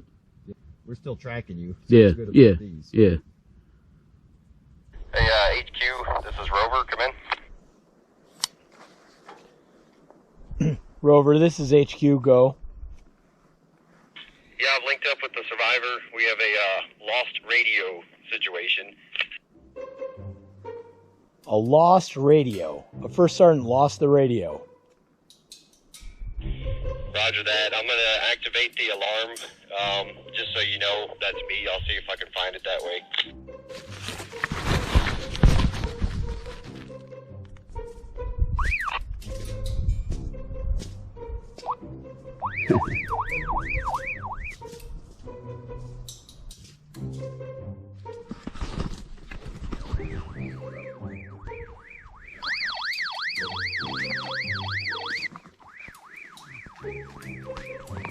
We're able to find it.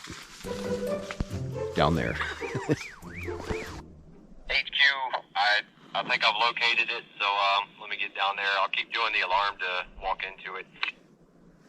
HQ, copy. Yeah, this is Rover on the survivor radio. Are we good to go? You receiving me? I'm receiving you loud and clear, man. Alright, we're going to make top here tie this thing down, so we'll be good to go. I'll let you know when I'm moving. Yeah, make sure he gets a bit of dummy cord for his radio. Yeah, he's laughing and shaking his head. He ought to be. The radio pouch we gave Bill doesn't fit on the Alice belt too well. So I tell Bill this one is on us. We're not going to beat him up for it. And while I have Bill, I go ahead and ask him what his game plan is, continuing on. Gamble moving at night, but if I gotta stop for a minute, I will definitely move. Hopefully at least half a click from wherever I stop. So if it gets dark on you, you'll probably bed down? Yeah, I think so. I don't expect to be able to make any good time. And if there's any kind of LPOP out there, then their senses are going to be a whole lot better than mine and any dead giveaways. So better hold up until first light. Maybe, like I said, move half a click at the most under limited visibility, but that's only to get away from the last spot from where I was at that somebody could have known where I was at. Does that make sense? Half an hour or so till the sun's below that ridge line. I'm gonna walk down there a ways. I'm gonna assume he's off the road somewhere, and I'm gonna get myself a little closer to not want to wait at HQ like a lazy man. Eric is tired of hanging out up at the end point, waiting on Bill to come to him, so he's going to move down the mountain and try to actually find him. You can tell that yesterday's events took its toll on Eric, and he is tired of dealing with the terrain. So I don't know where he's at, but I know he's got decent access. I gotta be super careful. Shadow's starting to get pretty long. I need to be mindful of that. That's an easy target. 6 hours into the game, Bill has covered a lot of ground, but he has only moved about half a mile closer toward the end point. He still has just over a mile line of sight to go, and as the sun is setting, things are about to get very interesting. Survivor, this is HQ. HQ, send it. Be advised you have unfriendly headed your way. It's a solid copy. Out. Bill's last perk until dark is an intel update that the hunter is headed his way.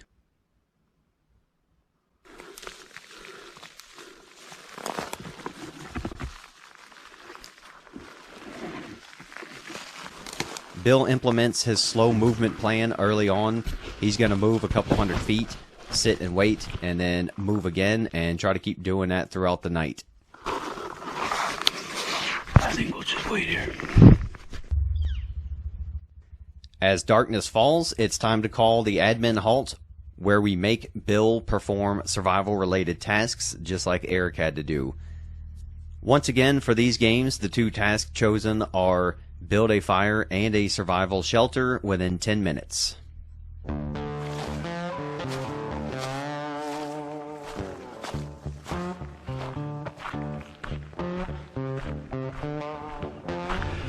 Hey, Hunter, this is HQ.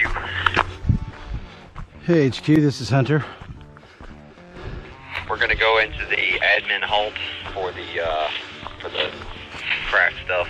So just hold your position for a while. All right, sounds good. Do you need anything while we're hanging out? His exact location might be good.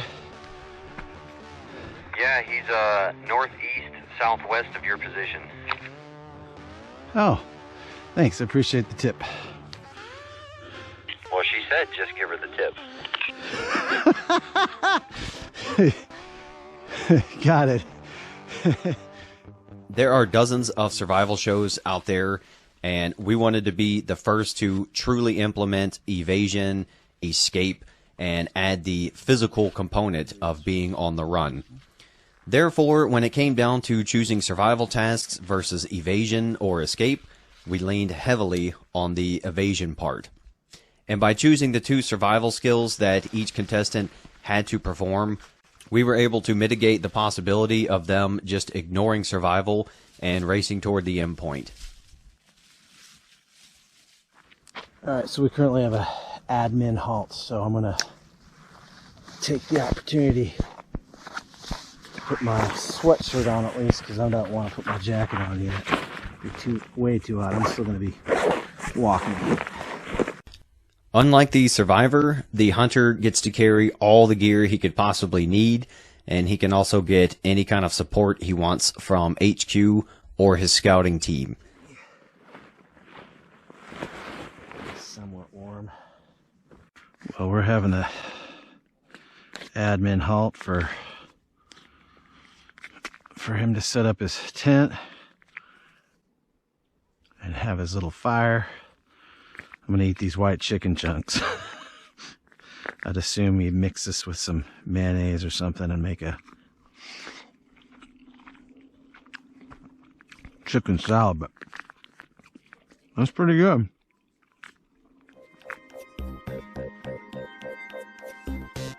We gave each contestant limited supplies to where they had to adapt to perform their tasks.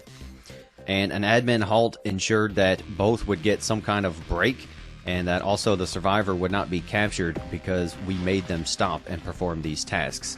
The time of completion in these tasks would also be used as possible tiebreakers in the end, should we need those.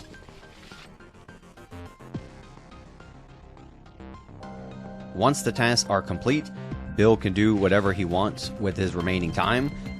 He can also use his shelter or fire, or abandon them altogether if he chooses. In the first game, Eric chose to remain in the area where he performed these tasks. That caused him to be located by Bill as the hunter and get him captured. So we'll see if Bill decides to hang out where his camp is or continue moving. All right, good night. Bill completes his task with 4 minutes remaining. He has plenty of time to take a break, eat a power bar, exchange some batteries, and figure out how he's going to move the rest of the night.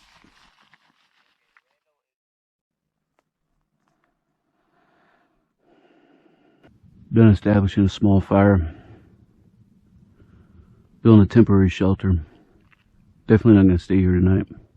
Smell that smoke, and even though it's all out, right over here, it's a known point where you were at. So you just want to pick up and move. Had a little bit of pokey bait and some water. Hopefully that'll help keep core body temperature up. Bill has about 17 hours remaining, and 10 of those will be under the cover of pitch black mountain darkness.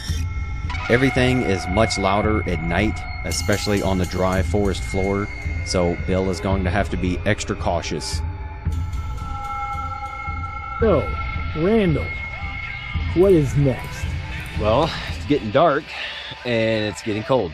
As soon as that sun goes down, it drops about 10 degrees. So now we just wait and see and let the games begin. Let the fun begin for the night part. See how they do out there at night. We get to hang out next to a warm truck and plenty of food. So, yeah, they don't. Been sitting in this spot for what seems like 45 minutes or an hour, maybe more. So I think I'm gonna hydrate up a little bit. Maybe try to move to another pine tree, sit underneath it for a little bit, catch a little bit more rest, and then probably just try to continue that as much as I can. Hopefully he gets tired enough to try to crash out, and maybe I can hear him snore. So you just gotta be moving super slow, because it's just so dry that any misstep is gonna break a twig. So I think just try to move from tree to tree is about all I'm gonna be able to do until we get some light. I hiked down the road for a ways. He's in super stealth mode. There's no way I'm gonna find him right now. So I came back up the road a bit. Not entirely sure he's gonna come up the road. I know technically Randall says we're not supposed to, but I don't know how you can move in the forest this late at night. So if he decides to make a move sometime around 1 or 2 or 3 or whatever, just wait out the night completely.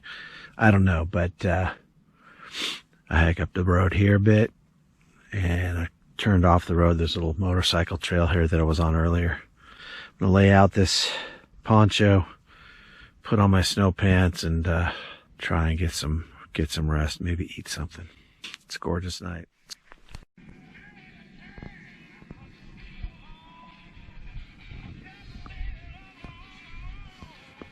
So Randall, what is that on your hip, man? Well, this is called a self-defense facilitation device. You know, just in case the guys run into a big predator or something else goes south. Are the contestants allowed to carry a gun? Definitely not. We can't have a hunter creeping up on a survivor at night and getting shot in the face. That'd be pretty bad. So what is there to prevent you from scaring a survivor, or a survivor scaring you and you shooting a survivor or a hunter? If he dies, he dies.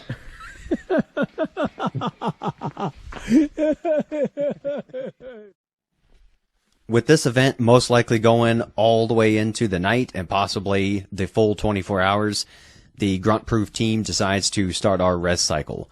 Jeff is the most grumpy, so he gets to lay down first. Roy and I have first watch, and we're going to go ahead and break out some of the materials from our sponsors and have a nice little camp out.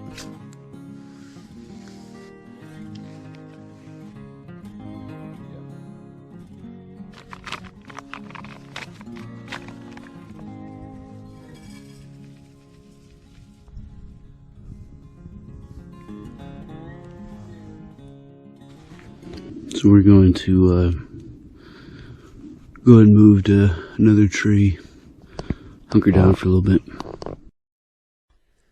Eric decides to establish a listening and observation post not far from us. His idea is that Bill might try to stay close to us and just sneak around us in the woods. So Eric hopes to stay away from us and our noise and possibly hear Bill trying to sneak by in the woods. I'm gonna try and catch a little shut-eye. See what happens after this. Maybe take another stroll down the road in an hour or so and see if we can't spot Bill. I don't know what time it is. I hear some music playing. It's a little chilly. I suspect it's probably upper 30s maybe. So that's part of one of the reasons why I'm spending so much time underneath these pine trees. It's directly underneath it's going to be maybe 5 degrees warmer. So we are going to move a little bit now and be slow and methodical. Maybe move a few hundred more yards.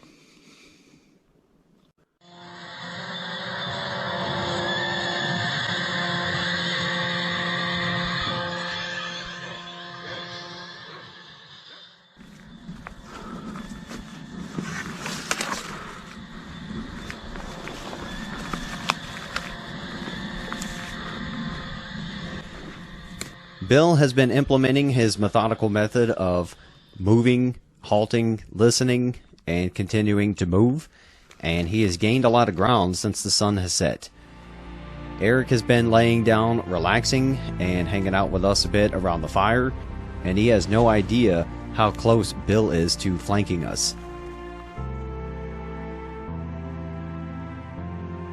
To offset their difference in skills, during the day Eric got to use binoculars, and so it's only fitting that at night he gets a night vision device.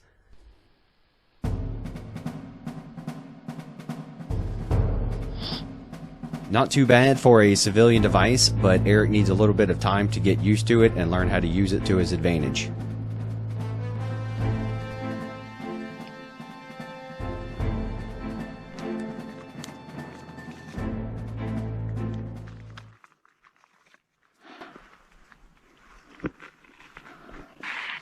Survivor, this is HQ. Did you get some sleep?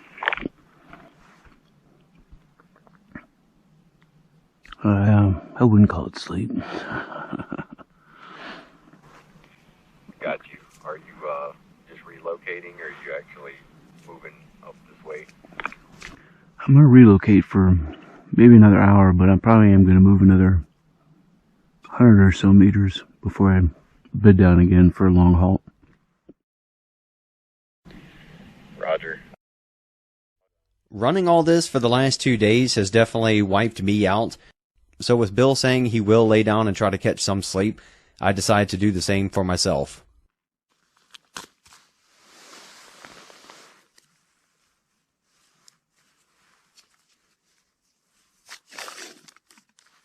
Eric decides to use this downtime to do some foot maintenance.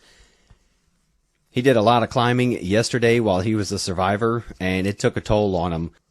Not only did it beat up his feet, but it also seemed to mess with his morale a little bit.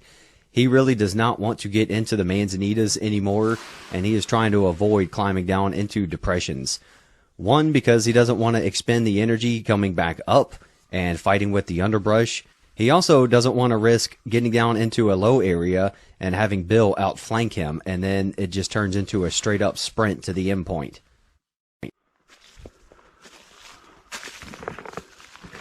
Shortly after 11 p.m., it's my turn to get to bed down. Things have been quiet for a while, so we decide to do one more comms check with everyone just to make sure everybody is good to go before I can lay down and finally get some rest. And as usual, Murphy is not taking a break tonight.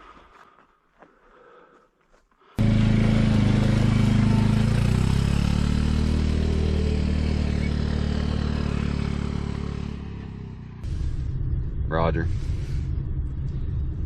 It's about sit rep time. I just bedded down to get my rest, and we got a lost piece of equipment. So it happens, but we weren't too far from Hunter, so we had to try to keep our talk down, and I had to make sure we turned our radios off. So Survivor's on the move again. He got some rest, and yep, he's looks like he might make a run for it. So might get interesting. I just laid down to get some sleep. Probably not gonna happen. That's how it goes.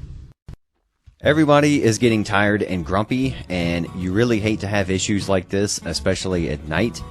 But the funniest part of this for me is getting to wake Jeff up a little bit earlier than he was supposed to. I've worked with Jeff for over 12 years, and there's nothing more fun than watching him miss out on sleep and be grumpy the rest of the night. Even better, I get to make him set up his camera and record himself while he's half asleep and dealing with us. Yeah, we're gonna have to go into an admin halt. We have another lost radio situation. Oh, are you telling me that the first sergeant lost another radio? Roger that. Okay, Admin Halt. Absolutely incredible and unbelievable. A first sergeant lost a radio. Twice. I hear a damn thing this time. So either the battery's dead or he had the volume way too low. I can't even see the LED light going off out there. Well, we'll keep looking, and if it takes too long, we'll just say we lost that one. Yeah, I've got him in the front leading rest position while I set up this next radio. And when he gets tired, have him roll over and he can do flutter kicks. Hey, HQ, this is Rover. I'm on the new Survivor radio. How do you copy? I copy you loud and clear, Rover. Okay, we've got 90-mile-an-hour tape. We got 550 cord, and it's duct taped to him, so maybe we won't lose it this time. Hey, Rover, are you the one that duct taped it and dummy corded it, or was it him? I supervise this one. Supervision is absolutely necessary. All right, Top, go ahead and recover, and it's game on.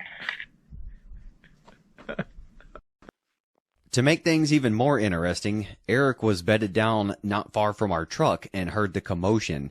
He also saw a quad roll down the trail in the direction of Bill. Eric decided to walk down in that direction to see if we might actually lead him to Bill. 20 after midnight, and I came down from where I was sleeping, looking around. Maybe get lucky. The first one I gave you a break because the pouches suck. The second one will penalize you a little bit, so no extra time for you.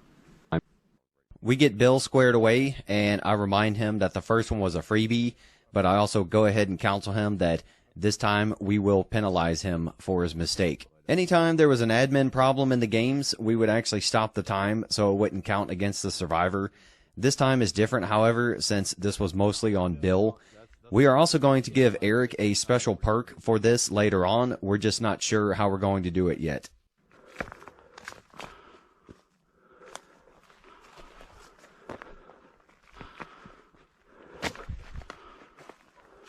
Just about an hour later, Bill is now way ahead of Eric because Eric followed us down the hill and just kind of set up camp down there. Bill is now only about a quarter of a mile away from the endpoint, and this is where we decide to implement Eric's special perk. All right, let's go. All right, one sec. I'm going to insert you and about to get in. Sweet. He already had one free relocation within the AO, so I'm going to go ahead and give him an extra one. And then Bill's next perk will definitely make things interesting. Hey, I'm going to be getting you your next pretty big perk here in a second. Stand by. Solid copy, stand by. At just after 2 in the morning, 14 hours into the game, Bill gets a huge perk from us. I'm sitting up at the end point, which is the highest point in the area, and I'm going to flash my tack light in his direction. That's going to be his terrain guidance and basically a beacon to show him where the end point is in the dark.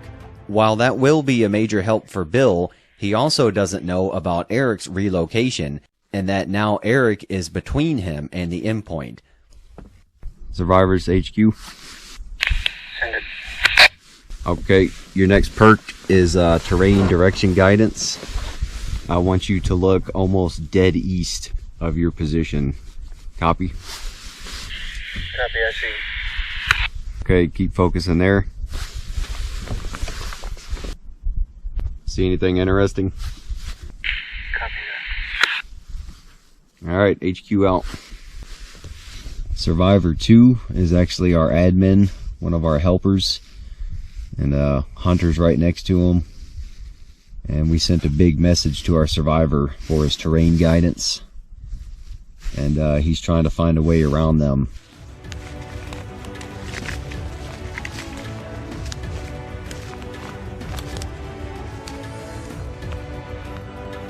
Not knowing that Eric was just a few hundred feet to his east, Bill starts heading toward the end point, and as he begins to crest a hilltop, he actually runs right into Eric. Eric has heard him fighting with the brush below, and now the hunt is on.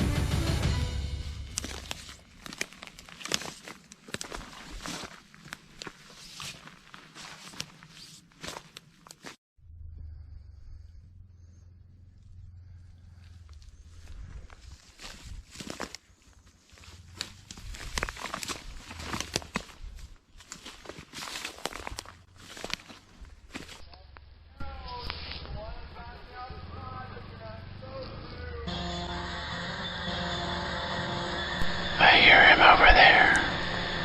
I don't see him, but I heard him.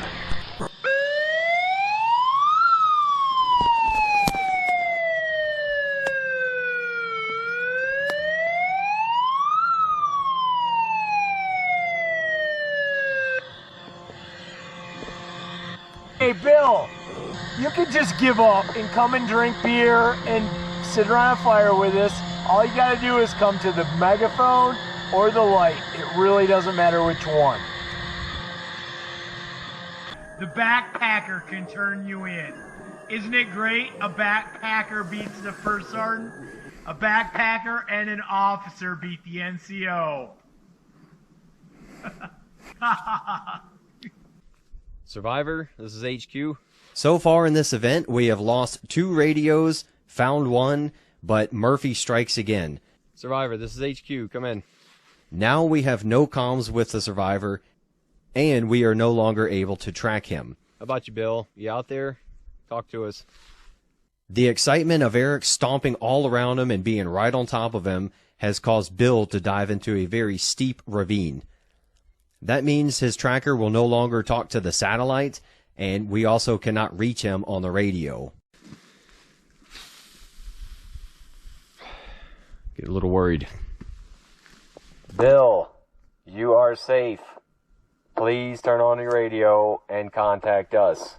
Because he's evading and in a pretty serious situation right now, we can't talk to him by the radio. He's probably got it turned off or got the volume down way too low.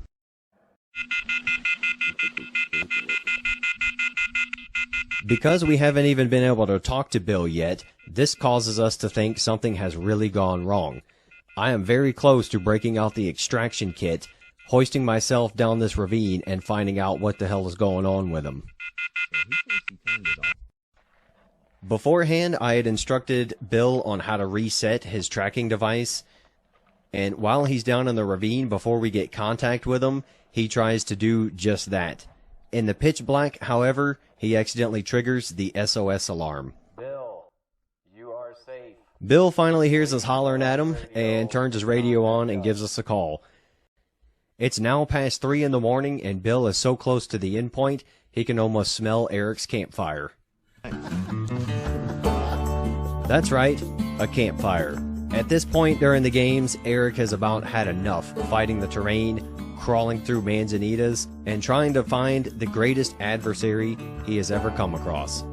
Eric has chased Bill all over this extreme terrain for over 15 hours now, and it appears that he is just done with it. What's 24 minus 9? You're asking me to do math on... Yeah. It's a survival task. Jeez. All right, so he's got 9 hours left. Yeah. How are you feeling? This is your second event. Me?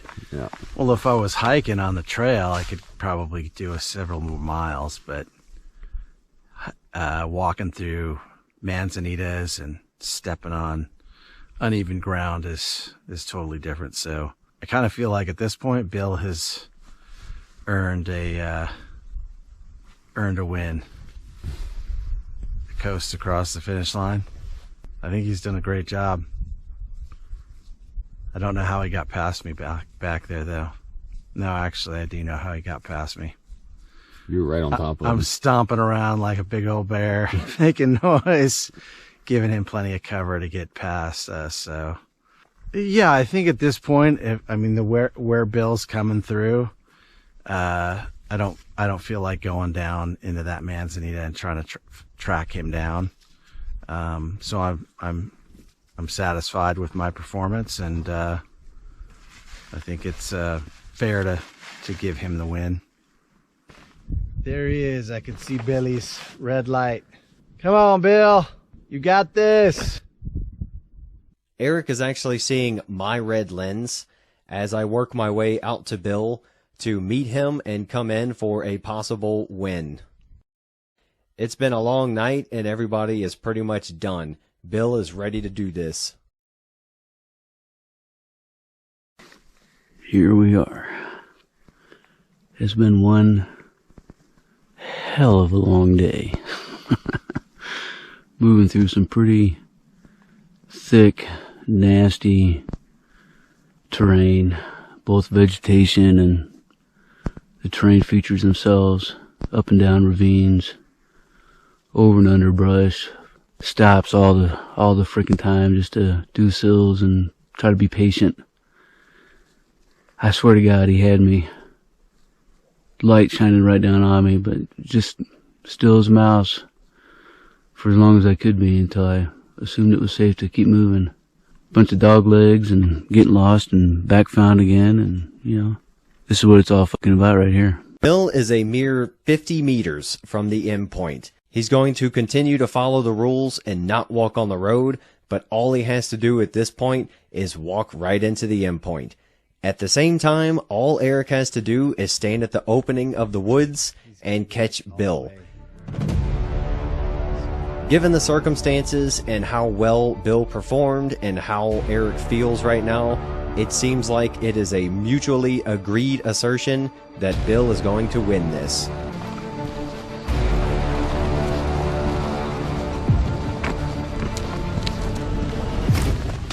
Well, hey, brother, you got room for one more? Billy boy. Good job, buddy.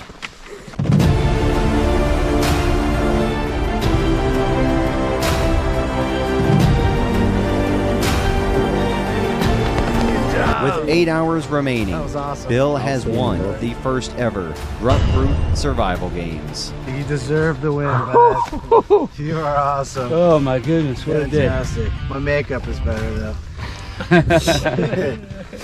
That's awesome. What an experience, right? Yeah. Experience of a lifetime. Hell yeah.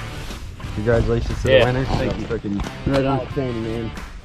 Hell of a day. You also kicked ass, dude. Thanks, buddy. I appreciate it. Yeah. Thank you. Very impressive, man. Yeah, thank you.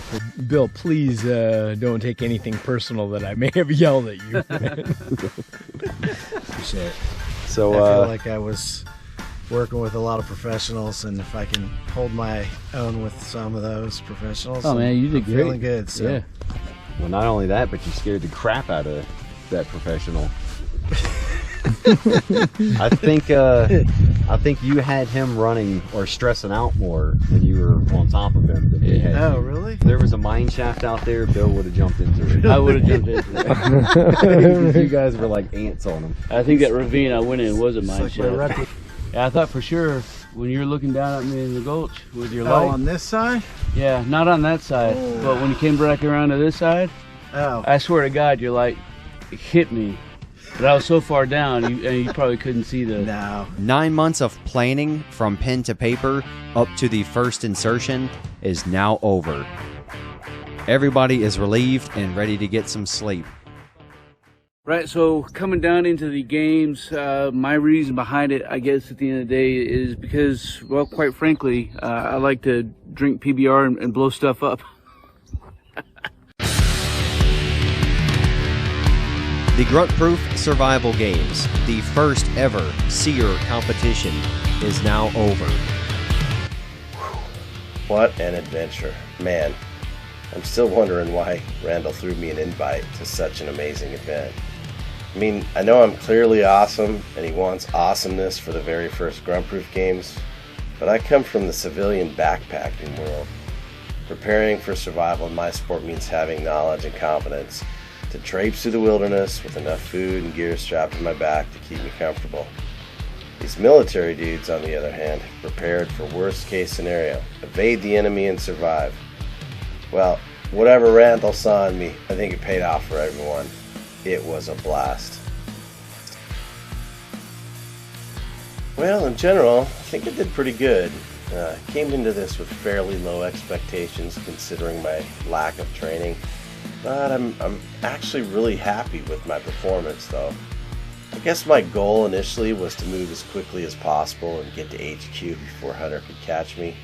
Turns out that probably wasn't the best strategy. If I could turn back the clock, I think would have taken my time, a little more patience with the initial attack, and more appropriate clothing. Definitely a long sleeve shirt.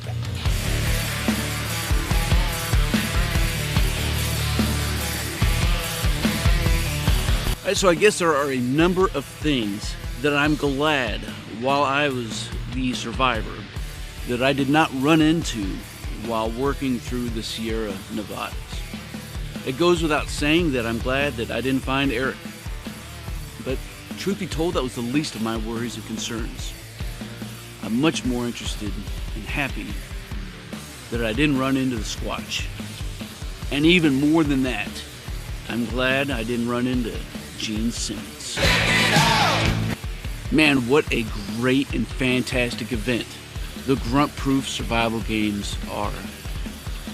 This is a perfect opportunity for somebody to get out of their comfort zone and test themselves and their mettle to see what they really and truthfully know.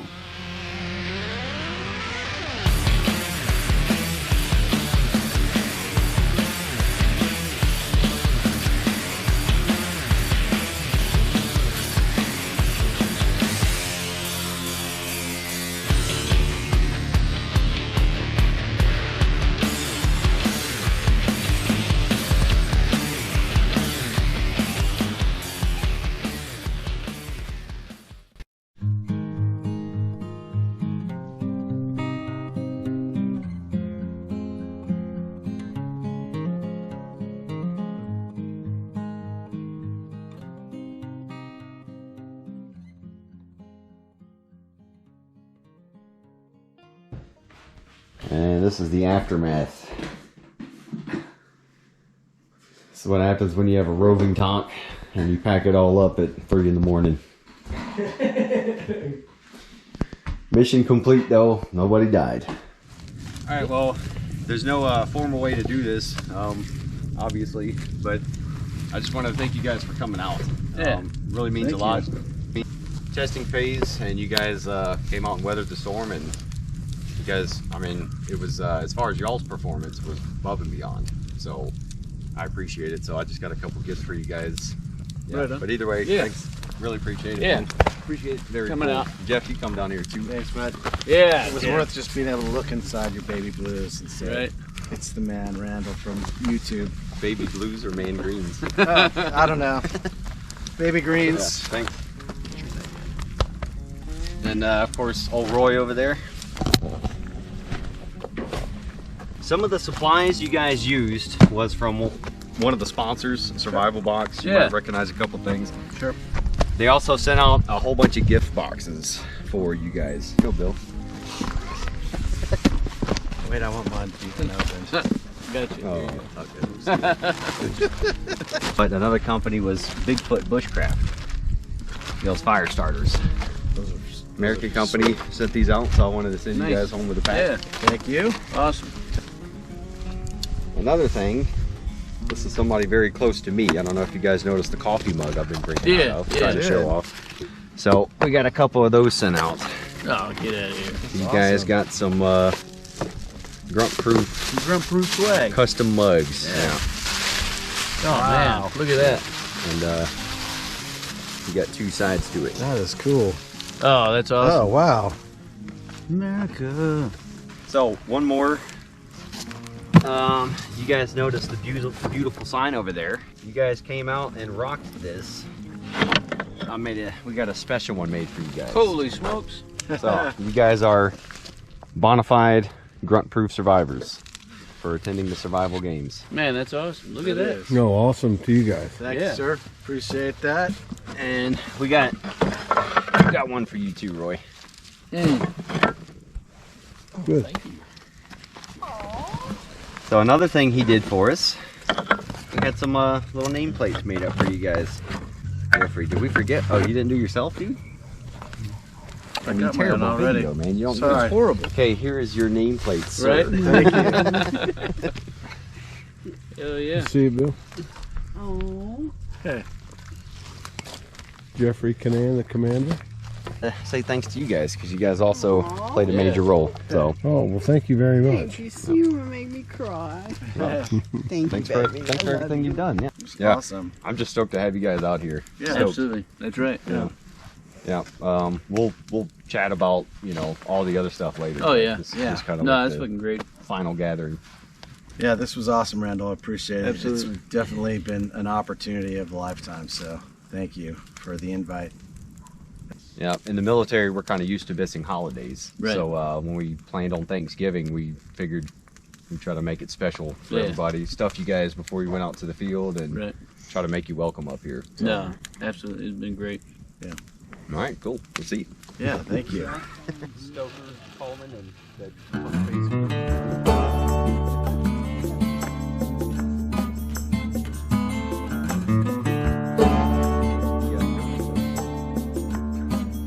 Yeah, so we're here live with the famous Eric Coleman. Turn that off. What are we doing here? We're having a Dutch oven dessert. We're gonna get the coals started up here, and then we'll get over to the table and prepare this deliciousness. What's special about a Dutch oven? Not the serious It's kind one. of a it's kind of a cowboy camping sort of thing. I mean, people can cook in their Dutch oven in their backyard, but it's kind of it's an oven. You can bake in it, you can stew in it, you can fry in it, you can use the lid as a place to cook your eggs and bacon. So if you think of cowboys out on the trail, I'm sure the cookies would use a Dutch oven quite a bit. So why not call it a cowboy oven and be American? Jeff, why do they call it a Dutch oven? I have no idea. Because according, I've ever seen it's my wife when she's pregnant. we got to start over. Sorry. All right. So we're making this dessert called Little Jimmy Camper's Strawberry Shortcake. So here we go. Let's get it going.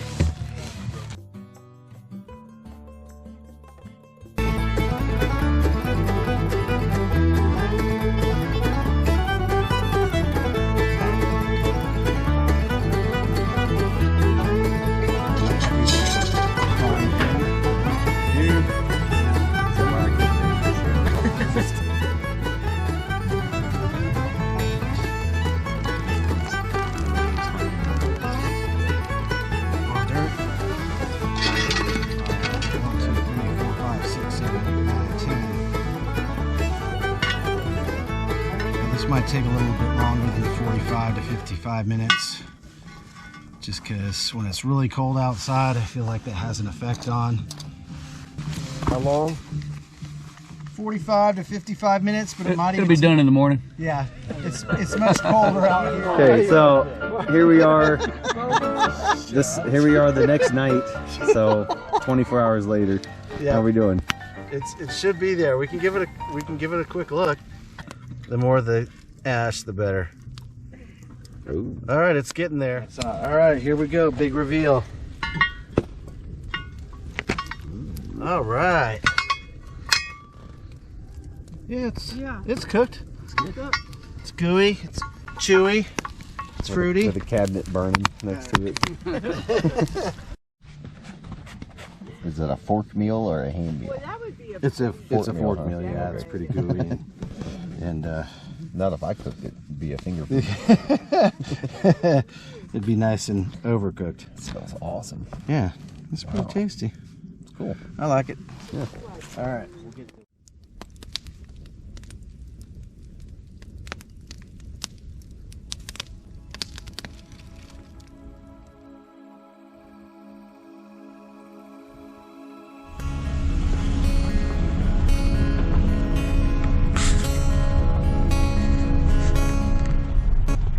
Well, Bill, would you do it again? In a heartbeat. That's great. I would too. I'm just glad to finally have somebody in the car with me after a long event tell me they'd do it again. Right? Unlike my son, who generally says no. Nothing but love for you, Jake. Anyways. Yeah. Good times. That was a blast.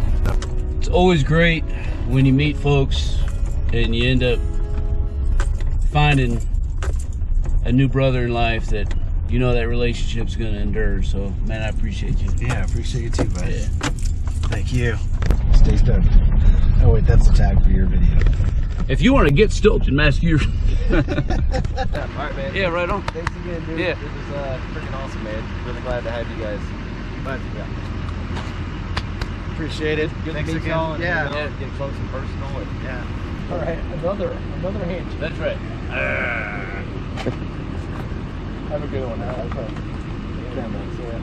Thanks, man. All right, we're off. Adventure of a lifetime. We're technically That's right. superheroes. We are. We survived in the, the wilderness for a day.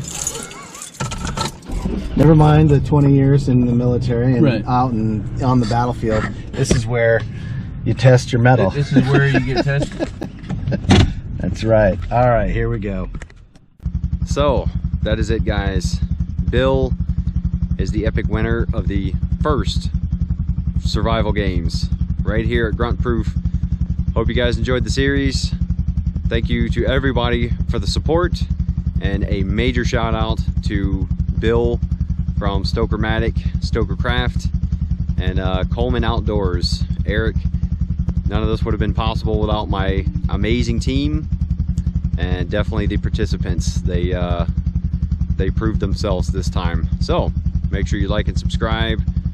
Follow me for more. Stay tuned for the next Grunt Proof survival games. And until then, I will see you guys in the outdoors. Out.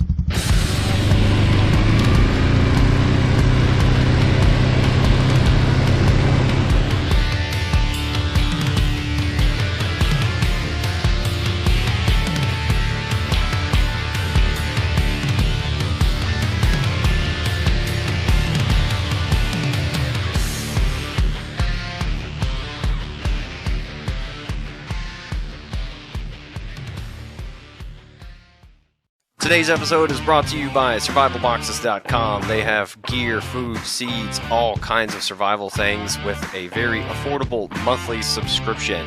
They actually sent out a whole bunch of items to use as supply drops for the contestants, so make sure you go check them out, linked below. To-go power, solar systems for every budget for the outdoorsmen. We actually ran our entire tactical operations center, all electronics on their Balder system, and it worked perfectly. They are linked below. Go check them out. 22 Sierra Coffee. 22 Sierra is an American company that strongly supports veterans. They are linked below. 22 Sierra Coffee. Bigfoot Bushcraft. Their fire starters are amazing. They are wind and waterproof. The contestants actually use them during the games to start their fires, and they worked flawlessly. Bigfoot Bushcraft is an American company. They are linked below. Go check them out. GoTele GPS tracking. No monthly subscription, no mobile network needed at all. This is how we tracked our contestants out in the field, especially when radio contact was lost. Dixie Soul Creations, a southern craft and customization company. Everything from embroidery, t-shirts, drink containers, and other customizable merch. This southern homegrown company could do it all. Check them out, they are linked below.